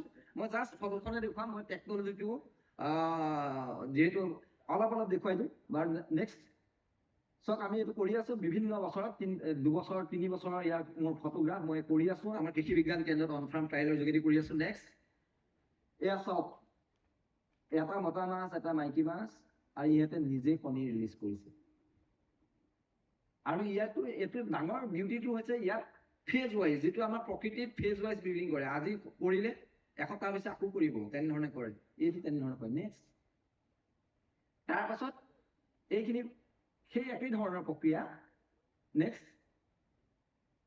এতিয়া এই ধৰণৰ ৰিয়াৰিঙৰ কথাবিলাক মই বিশেষ নকওঁ মই ভাবিছোঁ এইটো সময় নহ'ব কিমান যদিহে আপোনালোকৰ এইটো বিষয়ে উৎসুকতা আছে মই ইমেইল দিছোঁ বা মোৰ ফোন নম্বৰ মই আপোনালোকক যোগাযোগ কৰিবৰ কাৰণে দি থৈ যাব পাৰিম সম্ভৱতঃ আমি তেনেধৰণে আপোনালোকক আলোচনা কৰিব পাৰিম মোৰ বহু কৃষক আছে বিশেষকৈ মোৰ নামনি অসমত মোৰ বিশেষ কৃষকবিলাক আছে উজনি অসমতকৈ মই তেওঁলোকক অভাৰ ফোনত মই ৰাতি জিৰণিলৈকে মই সহায় কৰি এতিয়া মানে বহুকেইজন কৃষকে মাগুৰ ব্ৰিডিং কৰিছে গতিকে তেনেধৰণৰ মোৰ কৃষক আছে মই ভাবোঁ যদি আপোনালোকৰ মাজত এজনো ওলায় কেনেবাকৈ তেতিয়া আমি সহায় কৰিব পাৰিলে নিজকে ভাল লাগিব নেক্সট অলপ খৰকৈ গুচি যোৱা এইবিলাক আমি চিড ৰেজিং কৰা প্ৰক্ৰিয়া নেক্সট এইবিলাক আমি ৰেজিঙৰ কাৰণে নেক্সট কাৱৈ আৰু ভিয়েটনামী কাৱৈ এইটো পাৰ্থক্যটো মই দেখুৱাইছোঁ নেক্সট চাওক ওপৰতে আমাৰ লোকেল কাৱৈ তলতে ভিয়েটনামী কাৱৈ যিটোৱে বৰ্তমান ক'বলৈ গ'লে অপ্ৰিয় হ'লেও সত্য কিজানি অসমত প্ৰায় লোকেল কাৱৈ মাছ নাই বুলি ক'লেও ভুল নহয় যিটো ভিয়েটনামী কাৱৈয়ে নৱেম্বৰ মাহত ডিচেম্বৰ মাহত জানুৱাৰী মাহত কণী মাৰে সেই ভিয়েটনামী কাৱৈৰ কাৰণে আজি আমাৰ থলুৱা যিটো আমাৰ কাৱৈ যিটো আমাৰ টেষ্ট লগা কাৱৈ গছৰ মানে কাৱৈ গছৰ চিৰাকুটীয়া মানে ডাকৰ বচন আছিলে সেই কাৱৈ সম্ভৱতঃ না হৈ গ'ল নাই বুলিয়ে ক'ব লাগিব গতিকে এনেধৰণৰ কাৱৈ মাছৰ ওপৰ মাছটো কিন্তু আমি প্ৰজনন কৰিব পাৰোঁ আমি কৰিছোঁ নেক্সট কাৱৈ মাছৰ প্ৰজননৰ আগতে মই এটা এই আজিৰ সন্ধিক্ষণত মই এটা কথা কৈ থওঁ আপোনালোকে নিশ্চয় বাতৰি কাকতত পাইছে যে আমাৰ অসমত এইবাৰ ধান পকাৰ সময়ত ফুল পোকৰ আক্ৰমণ নিশ্চয় আজি বাতৰি কাকত যোৱাকালি CMে মেইন মিটিং এখন পাতিছে আহমেদাবাদ যোৱাৰ আগত আজি মিটিং পাতি হৈ গৈছে যে তাত কৈছে যে যিমান পাৰে সোনকালে ধানখিনি কাটি পেলাব লাগে কাৰণ প্ৰায় 45,000 কিমানটা মানে মই ডাটাটো পাহৰিছোঁ গতিকে এই ধানখিনি যদি নষ্ট হয় ইমান লছ হৈ যাব পাৰে গতিকে এইটো বস্তু হৈছিলে 16 চনত ফুল পোক সেইটো হৈছিলে ধান ৰোওঁতে আৰু তেতিয়া মোৰ সেই সময়ত আমাৰ কৃষি বিজ্ঞান কেন্দ্ৰত থকা আমাৰ আন এজন বিজ্ঞানী ডক্টৰ চহৰীয়া ছাৰ তেতিয়া আছিলে ওদালগুৰিত আমি ওদালগুৰি কাছাৰ আৰু নলবাৰী এই তিনিটা জেগাৰ লোকেশ্যন হিচাপে কাৰণ আমাৰ যিটো কাৱৈ মাছ সেইটো হৈছে পোক খোৱা মাছ গতিকে আমি এটা সুন্দৰভাৱে ৱেবটি কৰিছিলোঁ আৰু যিটোৰ পৰা আমি দেখিছিলোঁ যে এনেকুৱা ফুল পোক জাতীয় পোকবিলাক কেমিকেল নিদিয়াকৈ আমি মানে ধাননি পথাৰত ৰক্ষা কৰিব পাৰোঁ যিটো আমাৰ নেচাৰেলি আমাৰ পুখুৰীবিলাকত পথাৰবিলাকত আগতে আছিলে আগতে ফুল পোকৰ উপদ্ৰৱ নাছিলে কাৰণ এই ধৰণৰ পতংগভোজী মাছবিলাক আছিলে কিন্তু সময় বাগৰ লগে লগে মানে বেছিকৈ কেমিকেল মৰা মানে ঘাঁহখিনি উঠাবৰ কাৰণেও মৰা ধানৰ পোক লাগিছে পোক মাৰিবৰ কাৰণে লগা যেতিয়া এনেধৰণৰ কেমিকেল দিয়া এই মাছবিলাক আঁতৰি গ'ল বিশেষকৈ কুচিয়া আঁতৰিলে কাৱৈ মাগুৰ গৰৈ শাল শ'ল গোটেইখিনি আঁতৰি গুচি গ'ল আৰু আঁতৰি যোৱাৰ কাৰণে এই ফুল পোকৰ আক্ৰমণটো কিন্তু মানে আনফালেদি বেছিকৈ আগবাঢ়ি গুচি গৈছে গতিকে এতিয়াও সময় আছে য'ত ইণ্টিগ্ৰেটেড এপ্ৰ'চত যদি ইণ্টিগ্ৰেটেড পেষ্ট মেনেজমেণ্ট বুলি ক'লেও ভুল নহ'ব ইণ্টিগ্ৰেটেড পেষ্ট মেনেজমেণ্টৰ আণ্ডাৰটো কিন্তু এতিয়াও আমাৰ এইটো আছে যে কাৱৈ মাছটো বা শ'ল মাছ গৰৈ মাছ এনেধৰণে কিন্তু আমি কৰিব পাৰোঁ যিটো এটা বায়'লজিকেল কণ্ট্ৰল হ'ব পাৰে আমাৰ এইটো কিন্তু এটা ছাকচেছফুল টেকনলজি আছিলে নেক্সট এইটো আমি প্ৰজনন কৰাৰ কথা নেক্সট এইটো এটা খুব সহজে কৰিব পৰা কাৱৈ মাছৰ প্ৰজনন প্ৰক্ৰিয়া চাওক এখন আঁঠুৱা ঘৰৰ অবিবাহিত আঁঠুৱাত আমি কাৱৈ মাছৰ প্ৰজনন কৰিব পাৰিম মাত্ৰ কাৱৈ মাছৰ প্ৰজনন এটাই কষ্ট যে ইয়াৰ কণীবিলাক লালুকিতকৈ সৰু বহুত সৰু সৰু গতিকে এনেধৰণৰ কথা যে ইয়াক ৰাখিবৰ কাৰণে কষ্ট হয় গতিকে মই বিশেষ আৰু নকওঁ সময় কম কেতিয়াবা সুবিধা পালে কওঁ এইখিনি সুবিধা দিয়াৰ কাৰণে মই আয়োজক মণ্ডলীক ধন্যবাদ জনাইছোঁ মই আজি নিজকে গৌৰৱ অনুভৱ কৰিছোঁ যে আপোনালোকৰ আগত মই দুআষাৰ কথাবোৰ পালোঁ আৰু সকলোৰে উত্তৰ কামনা কৰি অহাকালিও যিটো আমাৰ প্ৰগ্ৰেম আছে আন্তঃৰাষ্ট্ৰীয় মীন দিৱস সেই যেন সফল আগবাঢ়ক আৰু আগলৈ যেন আমি আমাৰ যিটো কৈছে 9% আমাৰ GDP যোগেদি যিটো আমাৰ ফিচাৰিজ এণ্ড একুৱাকালচাৰ আগবাঢ়ি গৈছে সেইটোৱে যেন আৰু আগবঢ়াই লৈ যাওক আমি গৌৰৱ অনুভৱ কৰিব পাৰোঁ ইয়াকে কামনা কৰি মোৰ চমু বক্তব্য সামৰি মাৰিলোঁ ধন্যবাদ 8486 2878 ডাবল 5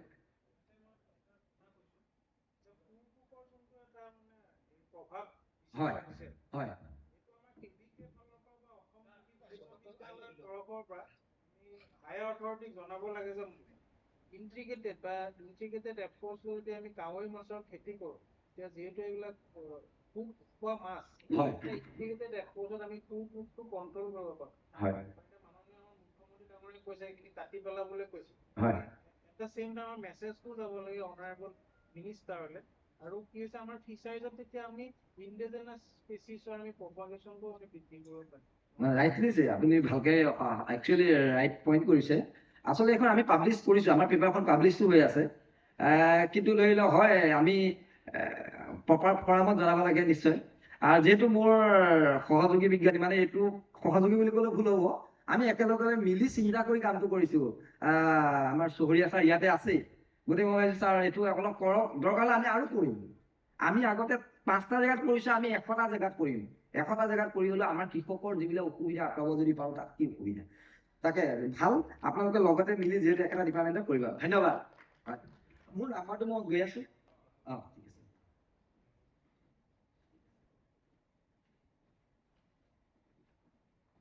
সুমন্য ভূঞালৈ অশেষ ধন্যবাদ থাকিল। ইমান তথ্য সমৃদ্ধ তেওঁ যি বক্তব্য আগবঢ়ালে, আশা কৰিছোঁ আমাৰ সকলোকে উপকৃত কৰিব। Now I would like to request Dr. Stephanie Elena Prius, Project Manager, One Health and Agroecology in India. The topic for her presentation is One Health Project. Before going for her presentation, we are going to felicitate ma'am. I would like to request Mrs. Karisma Mili to felicitate Dr. Stephanie Elena Prius with a Hulam Gamusa and a memento. Please, ma'am.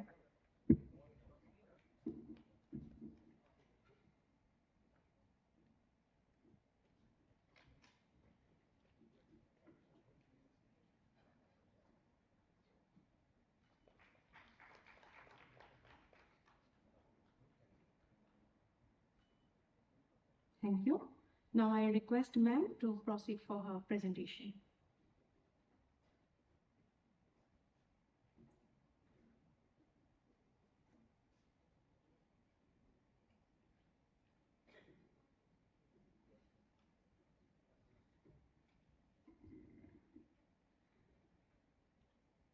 Thank you very much. It's an honor to be here and to speak in front of you about the topic of One Health. I would like to thank the organizers of this event for the invitation and all of you for your interest in the topic.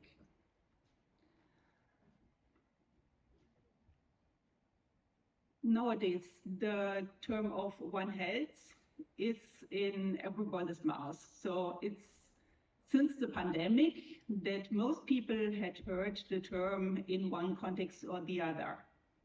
I say one context or the other because there are so many dimensions to the topic of One Health.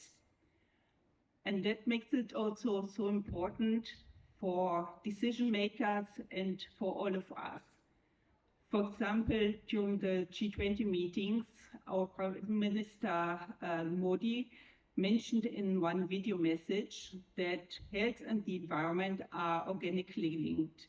Clean air, safe drinking water, sufficient nutrition, and secure shelter are major factors of health. The vision of One Earth, One Health envisages good health for the entire ecosystem for humans, animals, plants, and the environment. Next slide, please. What is One Health that is so important for us? There's one definition that speaks about the integrated approach that aims to sustainably balance and optimize the health of people, animals, and ecosystems. That means that on the one hand, people from different sectors, so for example, the productive sector of aquaculture, but also the human health sector, the environmental sector, but also infrastructure sector, financial sector, and so on and so forth, need to come together.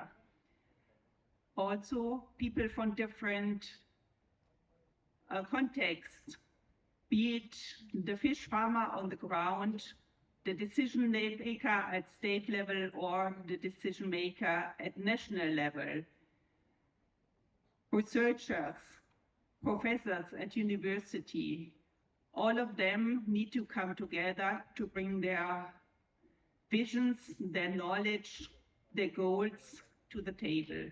Because One Health wants to bring everyone together and get the best outcome for all of them. Here, I just want to give a very short inspiration what One Health can be. Because like I mentioned, many times during the pandemic, people talked about One Health in the context of COVID. For some people, One Health is food safety. For others, is zoonotic prevention. Here, next slide, please. The most common context is the combination between the dimensions of human health and animal health. So here we have the topics of zoonotic diseases, which is diseases that are transmissible between humans and animals. Also food safety, that goes a bit in the same direction. Also antibiotic resistance, AMR. I will come to that point in a minute. But then we look at the other combinations. So for example, the dimension of environmental health and animal health. If we talk about water quality, as we all know, the most important medium for fish is water. So of course, water quality and also water quantity is essential for good fish health and good fish production. If now we look at the combination between environmental health and human health, for example, we talk about climate change and local and global climate. We talk about rain. We talk about soil health. So there are lots of dimensions. Today we don't have the time to go into details. That's why I want to focus on the right topics. Next slide. Zoonotic diseases, as I mentioned, are diseases that are transmitted between humans and animals. Here on the right-hand side, you see just a few examples of diseases that can be transmitted between fish and humans and cause diseases in humans.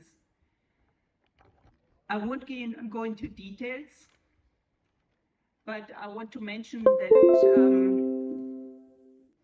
actually a zoonotic disease is quite a costly issue. Here we have some data. It only talks about diarrhea. Of course, zoonotic diseases can have multiple symptoms. Diarrhea is just one of them, but maybe one of the most common. Globally, we see that 3 to 5 billion cases happen yearly.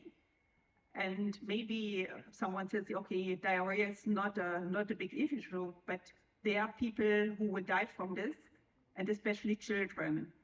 So here globally, we have a figure of 1.5 million deaths per year. If we think about a city like Guwahati, was about 1 million or so, so each year, globally speaking, the whole population of Guwahati would die from diarrhea. I think that's a bit scary. So I believe that's something that we should care about. Unfortunately, currently we don't have so much data regarding zoonotic diseases in Assam. There are few studies, but a lot more can be discovered. And also in many cases, there's an underreporting of cases. So because either people don't take it seriously or people like healthcare providers or people from the animal sector don't inform their decision makers about the issue. Next slide. And that is where the One Health approach comes in. The goal is to bring people from different sectors together, because if we talk about zoonotic diseases, of course, it's the healthcare provider in a hospital, a doctor. It's also the fish farmer. It's also the researcher regarding fish diseases. So we have multiple questions that we can ask ourselves. Today, I don't want to bring answers. I would rather try to inspire you to ask questions and then find answers that work for your context. So one question could be how to raise awareness among stakeholders, because in many cases, people don't know about this, people don't know about the dimension, the cost involved. How can we inform people that this is an issue that's expensive, it costs lives? Next topic. Once people are aware, how can we create knowledge? As I mentioned, globally, there is data regarding zoonotic diseases transmitted by fish. There's still data lacking for this region, and so there are so many opportunities for research and to provide data for decision makers. How can we start? Can you go back? Yes. Once we have the data, how can the different sectors, so for example, aquaculture sector and human health sector, come together? There are strategies in each sector. There's NCDC strategy on zoonotic diseases. There are strategies in the aquaculture sector to collect data regarding fish health. How can we bring both systems together so that data can be exchanged and used together? And then once people are aware, have the knowledge, bring activities and systems together, how can they act? For example, if there's again a zoonotic or foodborne disease outbreak, how can people react faster to the outbreak? How can people prevent it the next time? Next slide. If we talk about disease, then easily we come to the topic of antimicrobial resistance, AMR for short. Antimicrobial substances, a multitude of substances, for example, antibiotics and others, that are used to treat diseases. Under certain circumstances, the bacteria or other microbes can become resistant. On the left-hand side, you see an example. So in a given population, some bacteria are sensitive to an antibiotic. These are the brown ones. And some, by some genetic modification, are resistant, which means that the antibiotic won't kill these bacteria. Normally, there are just a few in the whole batch. So usually, for example, if we ourselves take an antibiotic or give it to fish or to other animals, it will just kill the bacteria if taken in the correct way. But if you take it in a lower dose or not the correct antibiotic, some of the more resistant bacteria, so the blue one, can survive. And then they have all the food, the bacteria food for themselves. And so the stronger bacteria can reproduce, and we have the situation like in the third circle. Now, instead of having sensitive and just a few resistant bacteria, the whole batch is full of resistant bacteria. And that is the problem.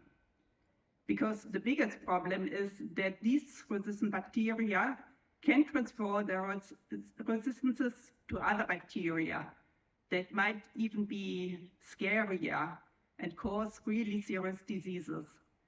And so if those really aggressive and serious bacteria infect someone and the antibiotics that we have can't help them, that person dies.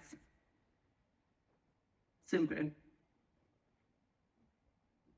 So if we continue like this, losing antibiotics that had been effective and that saved life for so long, and now they aren't effective anymore, that's a huge problem for us. Next slide. Here just a few, very few data. There are so many more studies out there. Just to mention, for example, E. coli. So most of you know that E. coli is a bacteria. This is in our body. So each one of us has a lot of E. coli in the body. And yeah, via our digestion, we distribute the E. coli somewhere else. And if someone who took an antibiotic and now has resistant E. coli in their body, can distribute it to the environment. And the data tells us that in some region of India, up to 100%, so all the analyzed E. coli are resistant to the third generation cephalosporin, so a formerly very potent antibiotic.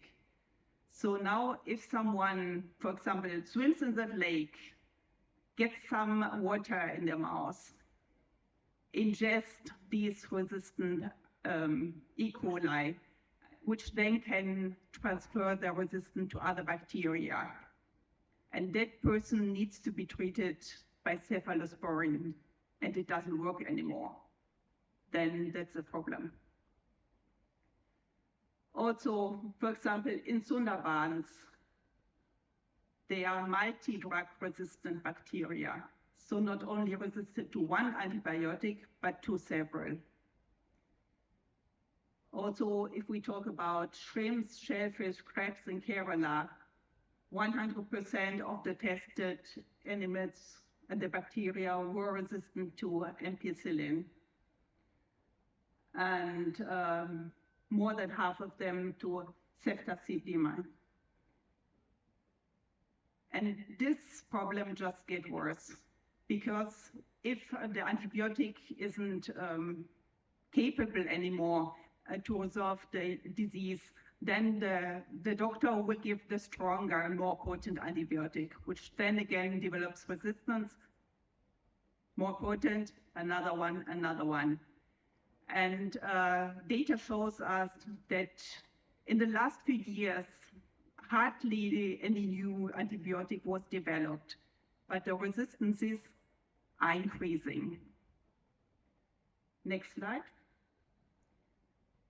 So the consequences that even basic diseases like UTI infections, which shouldn't be nothing serious, but if it can't be treated, then it goes up to the kidneys, kidney failure, person dies, and that is a problem. Also, a huge cost is involved, because normally if someone goes to a doctor and gets an antibiotic, 500 rupees, gets cured, fine. But if that doesn't work anymore and that person needs to go to intensive care in the hospital, that's a huge cost. Also, if that person dies, of course, that's a huge loss for the family, for the huge society. And so this cost increases, and that affects mainly people who maybe don't have the access to the right medication. So for example, if they go to a doctor who don't give the right antibiotic for the right time, or maybe that person, for lack of awareness or knowledge, doesn't take the antibiotic for the right duration, just takes it 1 day or 2, then those people have a higher risk to develop resistances. And it's the same for fish, for example. If a fish farmer wants to treat a disease, but isn't quite sure which is the right antibiotic or antimicrobial substance, or doesn't know the right doses. So that can also cause resistances, which then again can be transferred to humans. Next slide. And here again, questions. So as I said, I'm not here today to give you answers. I'm here to raise questions. Again, what can we do to raise awareness to this problem? How can we make sure that people know there's something they should worry about? Also something that is only partially in their hands, because of course each one can take care to take antibiotics in the right doses. But what happens if someone eats a fish who already brings resistant bacteria, and maybe that person is not even aware what he's eating? Then, of course, how to create knowledge. There is so much out there, data, AMR in humans, AMR in animals, livestock, in fish. But do we have data for the situation in Assam? I think only very few data is available. How can we increase this data? Also, what can we do about this? There is a national strategy on AMR in India. A few states do have state strategies, not in Assam. Should there be maybe a state strategy, given that so many people depend on aquaculture, so many people use antimicrobial substances in aquaculture, so many people eat fish and thereby can take in resistant bacteria. Also, how can people collaborate to decrease the risk of AMR? Decreased risk for our human health, for the animal health, and for the environment. Next slide. With this slide, I would like to thank you and remind you that aquaculture and fisheries are closely connected to the environment, because it can't be looked at separately, and also closely connected to human health, because in most cases, the product of aquaculture and fishery is meant as food for our fellow human beings. The One Health approach helps tackle those problems, those risks, by bringing people together. So One Health is not something that goes separately. It's not kind of aquaculture, human medicine, and then there's One Health. The idea of One Health is to bring everyone at the same table, to share knowledge, to collaborate, to reach common goals. Because the goal of One Health is to maximize health for humans, animals, and the environment. And I believe this is the basis for any sustainable development. Thank you.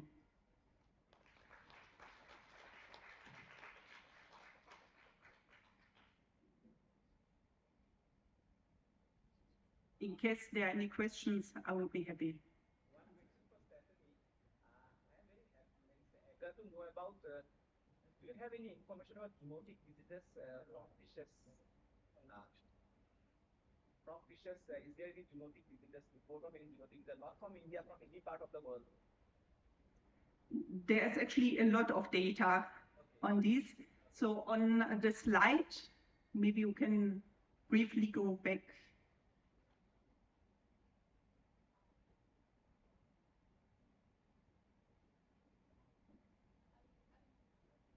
I think two more.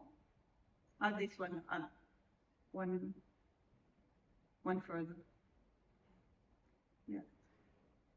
So here you just see a few examples. So this diagram doesn't mention the species. only that there are several groups of bacteria that contain zoonotic species. Parasites is a very common problem, and that also because these are inside the digestive tract. And for example, if someone eats a whole fish, which is also common practice in this region, of course, the parasites can still be inside the digestive tract. Also, viruses and fungi. So there is even a study here in Assam on the incidence of fungal diseases in people who have close contact with fish. So that can be something that it's directly transmitted from fish to fish farmers or other professionals. And so there is some data even from this region and a lot more data from other regions.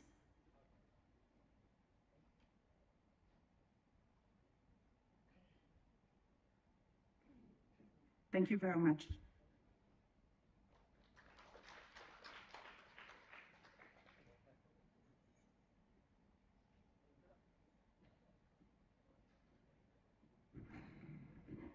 Thank you very much, Dr. Stephanie, for your wonderful presentation.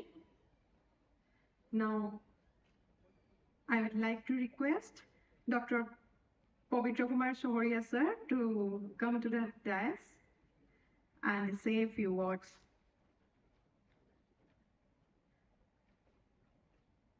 And I also like to felicitate Dr. Pavitra Kumar Sohoria sir with a Fulam Gamusa and a memento. I request Mrs. Karisma Mili to felicitate sir.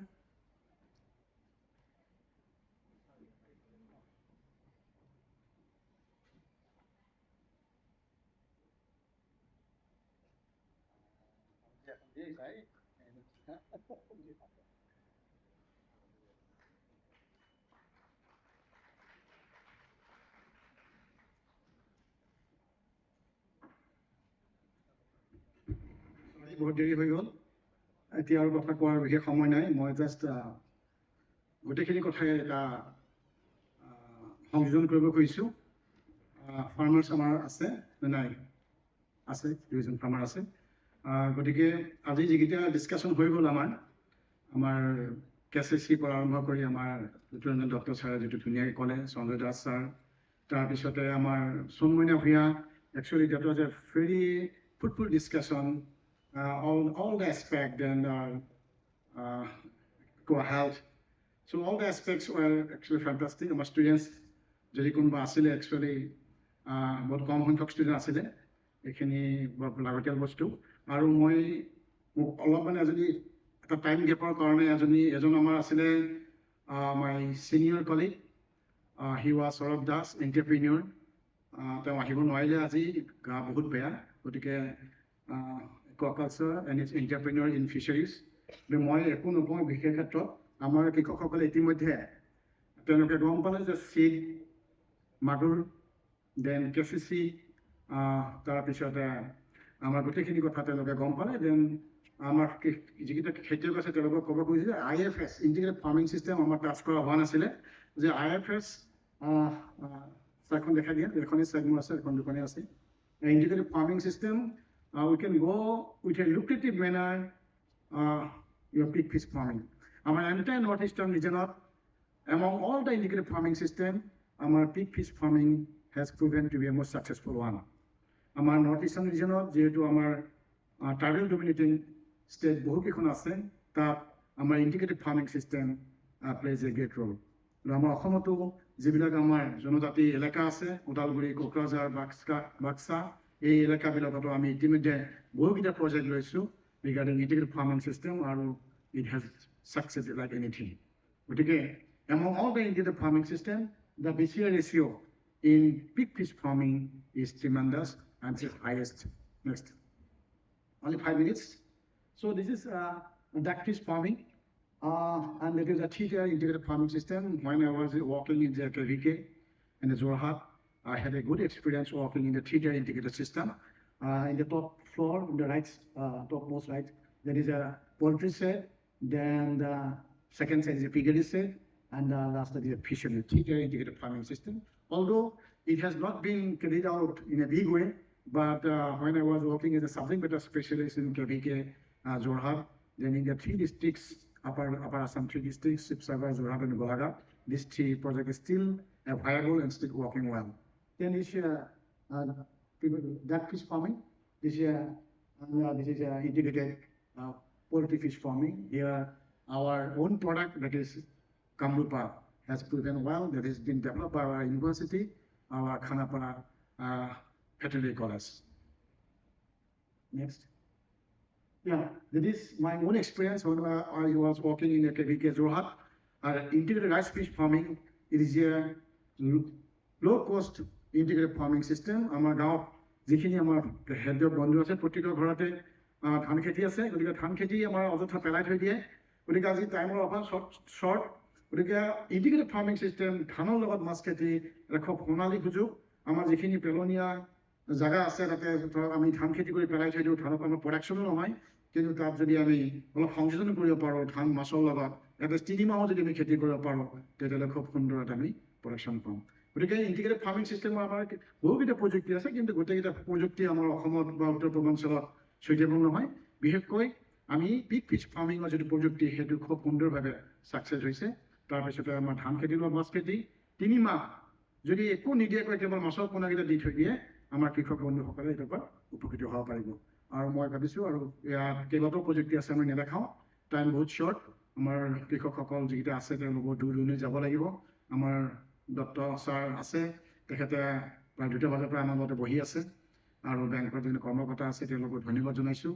আৰু আমাৰ ষ্টুডেণ্টখিনি আছে, তেওঁলোকক আজি knowledge conclave ছেশ্যনত ইয়াতে সহযোগী হোৱাৰ কাৰণে আৰু তেওঁলোকৰ ইনস্পায়াৰ কৰাৰ কাৰণে ধন্যবাদ জ্ঞাপন কৰিছোঁ। আৰু আজি যিকেইটা ছেশ্যন হ'ল গোটেইকেইটা মই আমাৰ চাইনাই মই কৈছোঁ যে পেনড্ৰাইভখিনি গোটেইখিনি PPT ৰাখিবৰ কাৰণে, বিশেষকৈ যিখিনি ষ্টেফেনি মেডামৰ যিটো লেকচাৰ আমাৰ for the students it's very much beneficial, please take the PPT। আৰু সোণমণি ভূঞাৰ যিটো এক্সপিৰিয়েঞ্চ মাগুৰৰ ব্ৰিডিঙৰ ওপৰত সঁচাকৈ যদি জানিব লগা, আমি নিয়াৰ ফিউচাৰ আমি সেইটো প্ৰেক্টিকেল ইমপ্লিমেণ্টেশ্যন কৰিব চেষ্টা কৰিম। গতিকে with this few words, I wish that a knowledge conclave that was shouldered upon me was a grand success with your heartfelt cooperation and all. Meeting you soon again. Tomorrow, let's be again a grand success. Wishing you all. Thank you.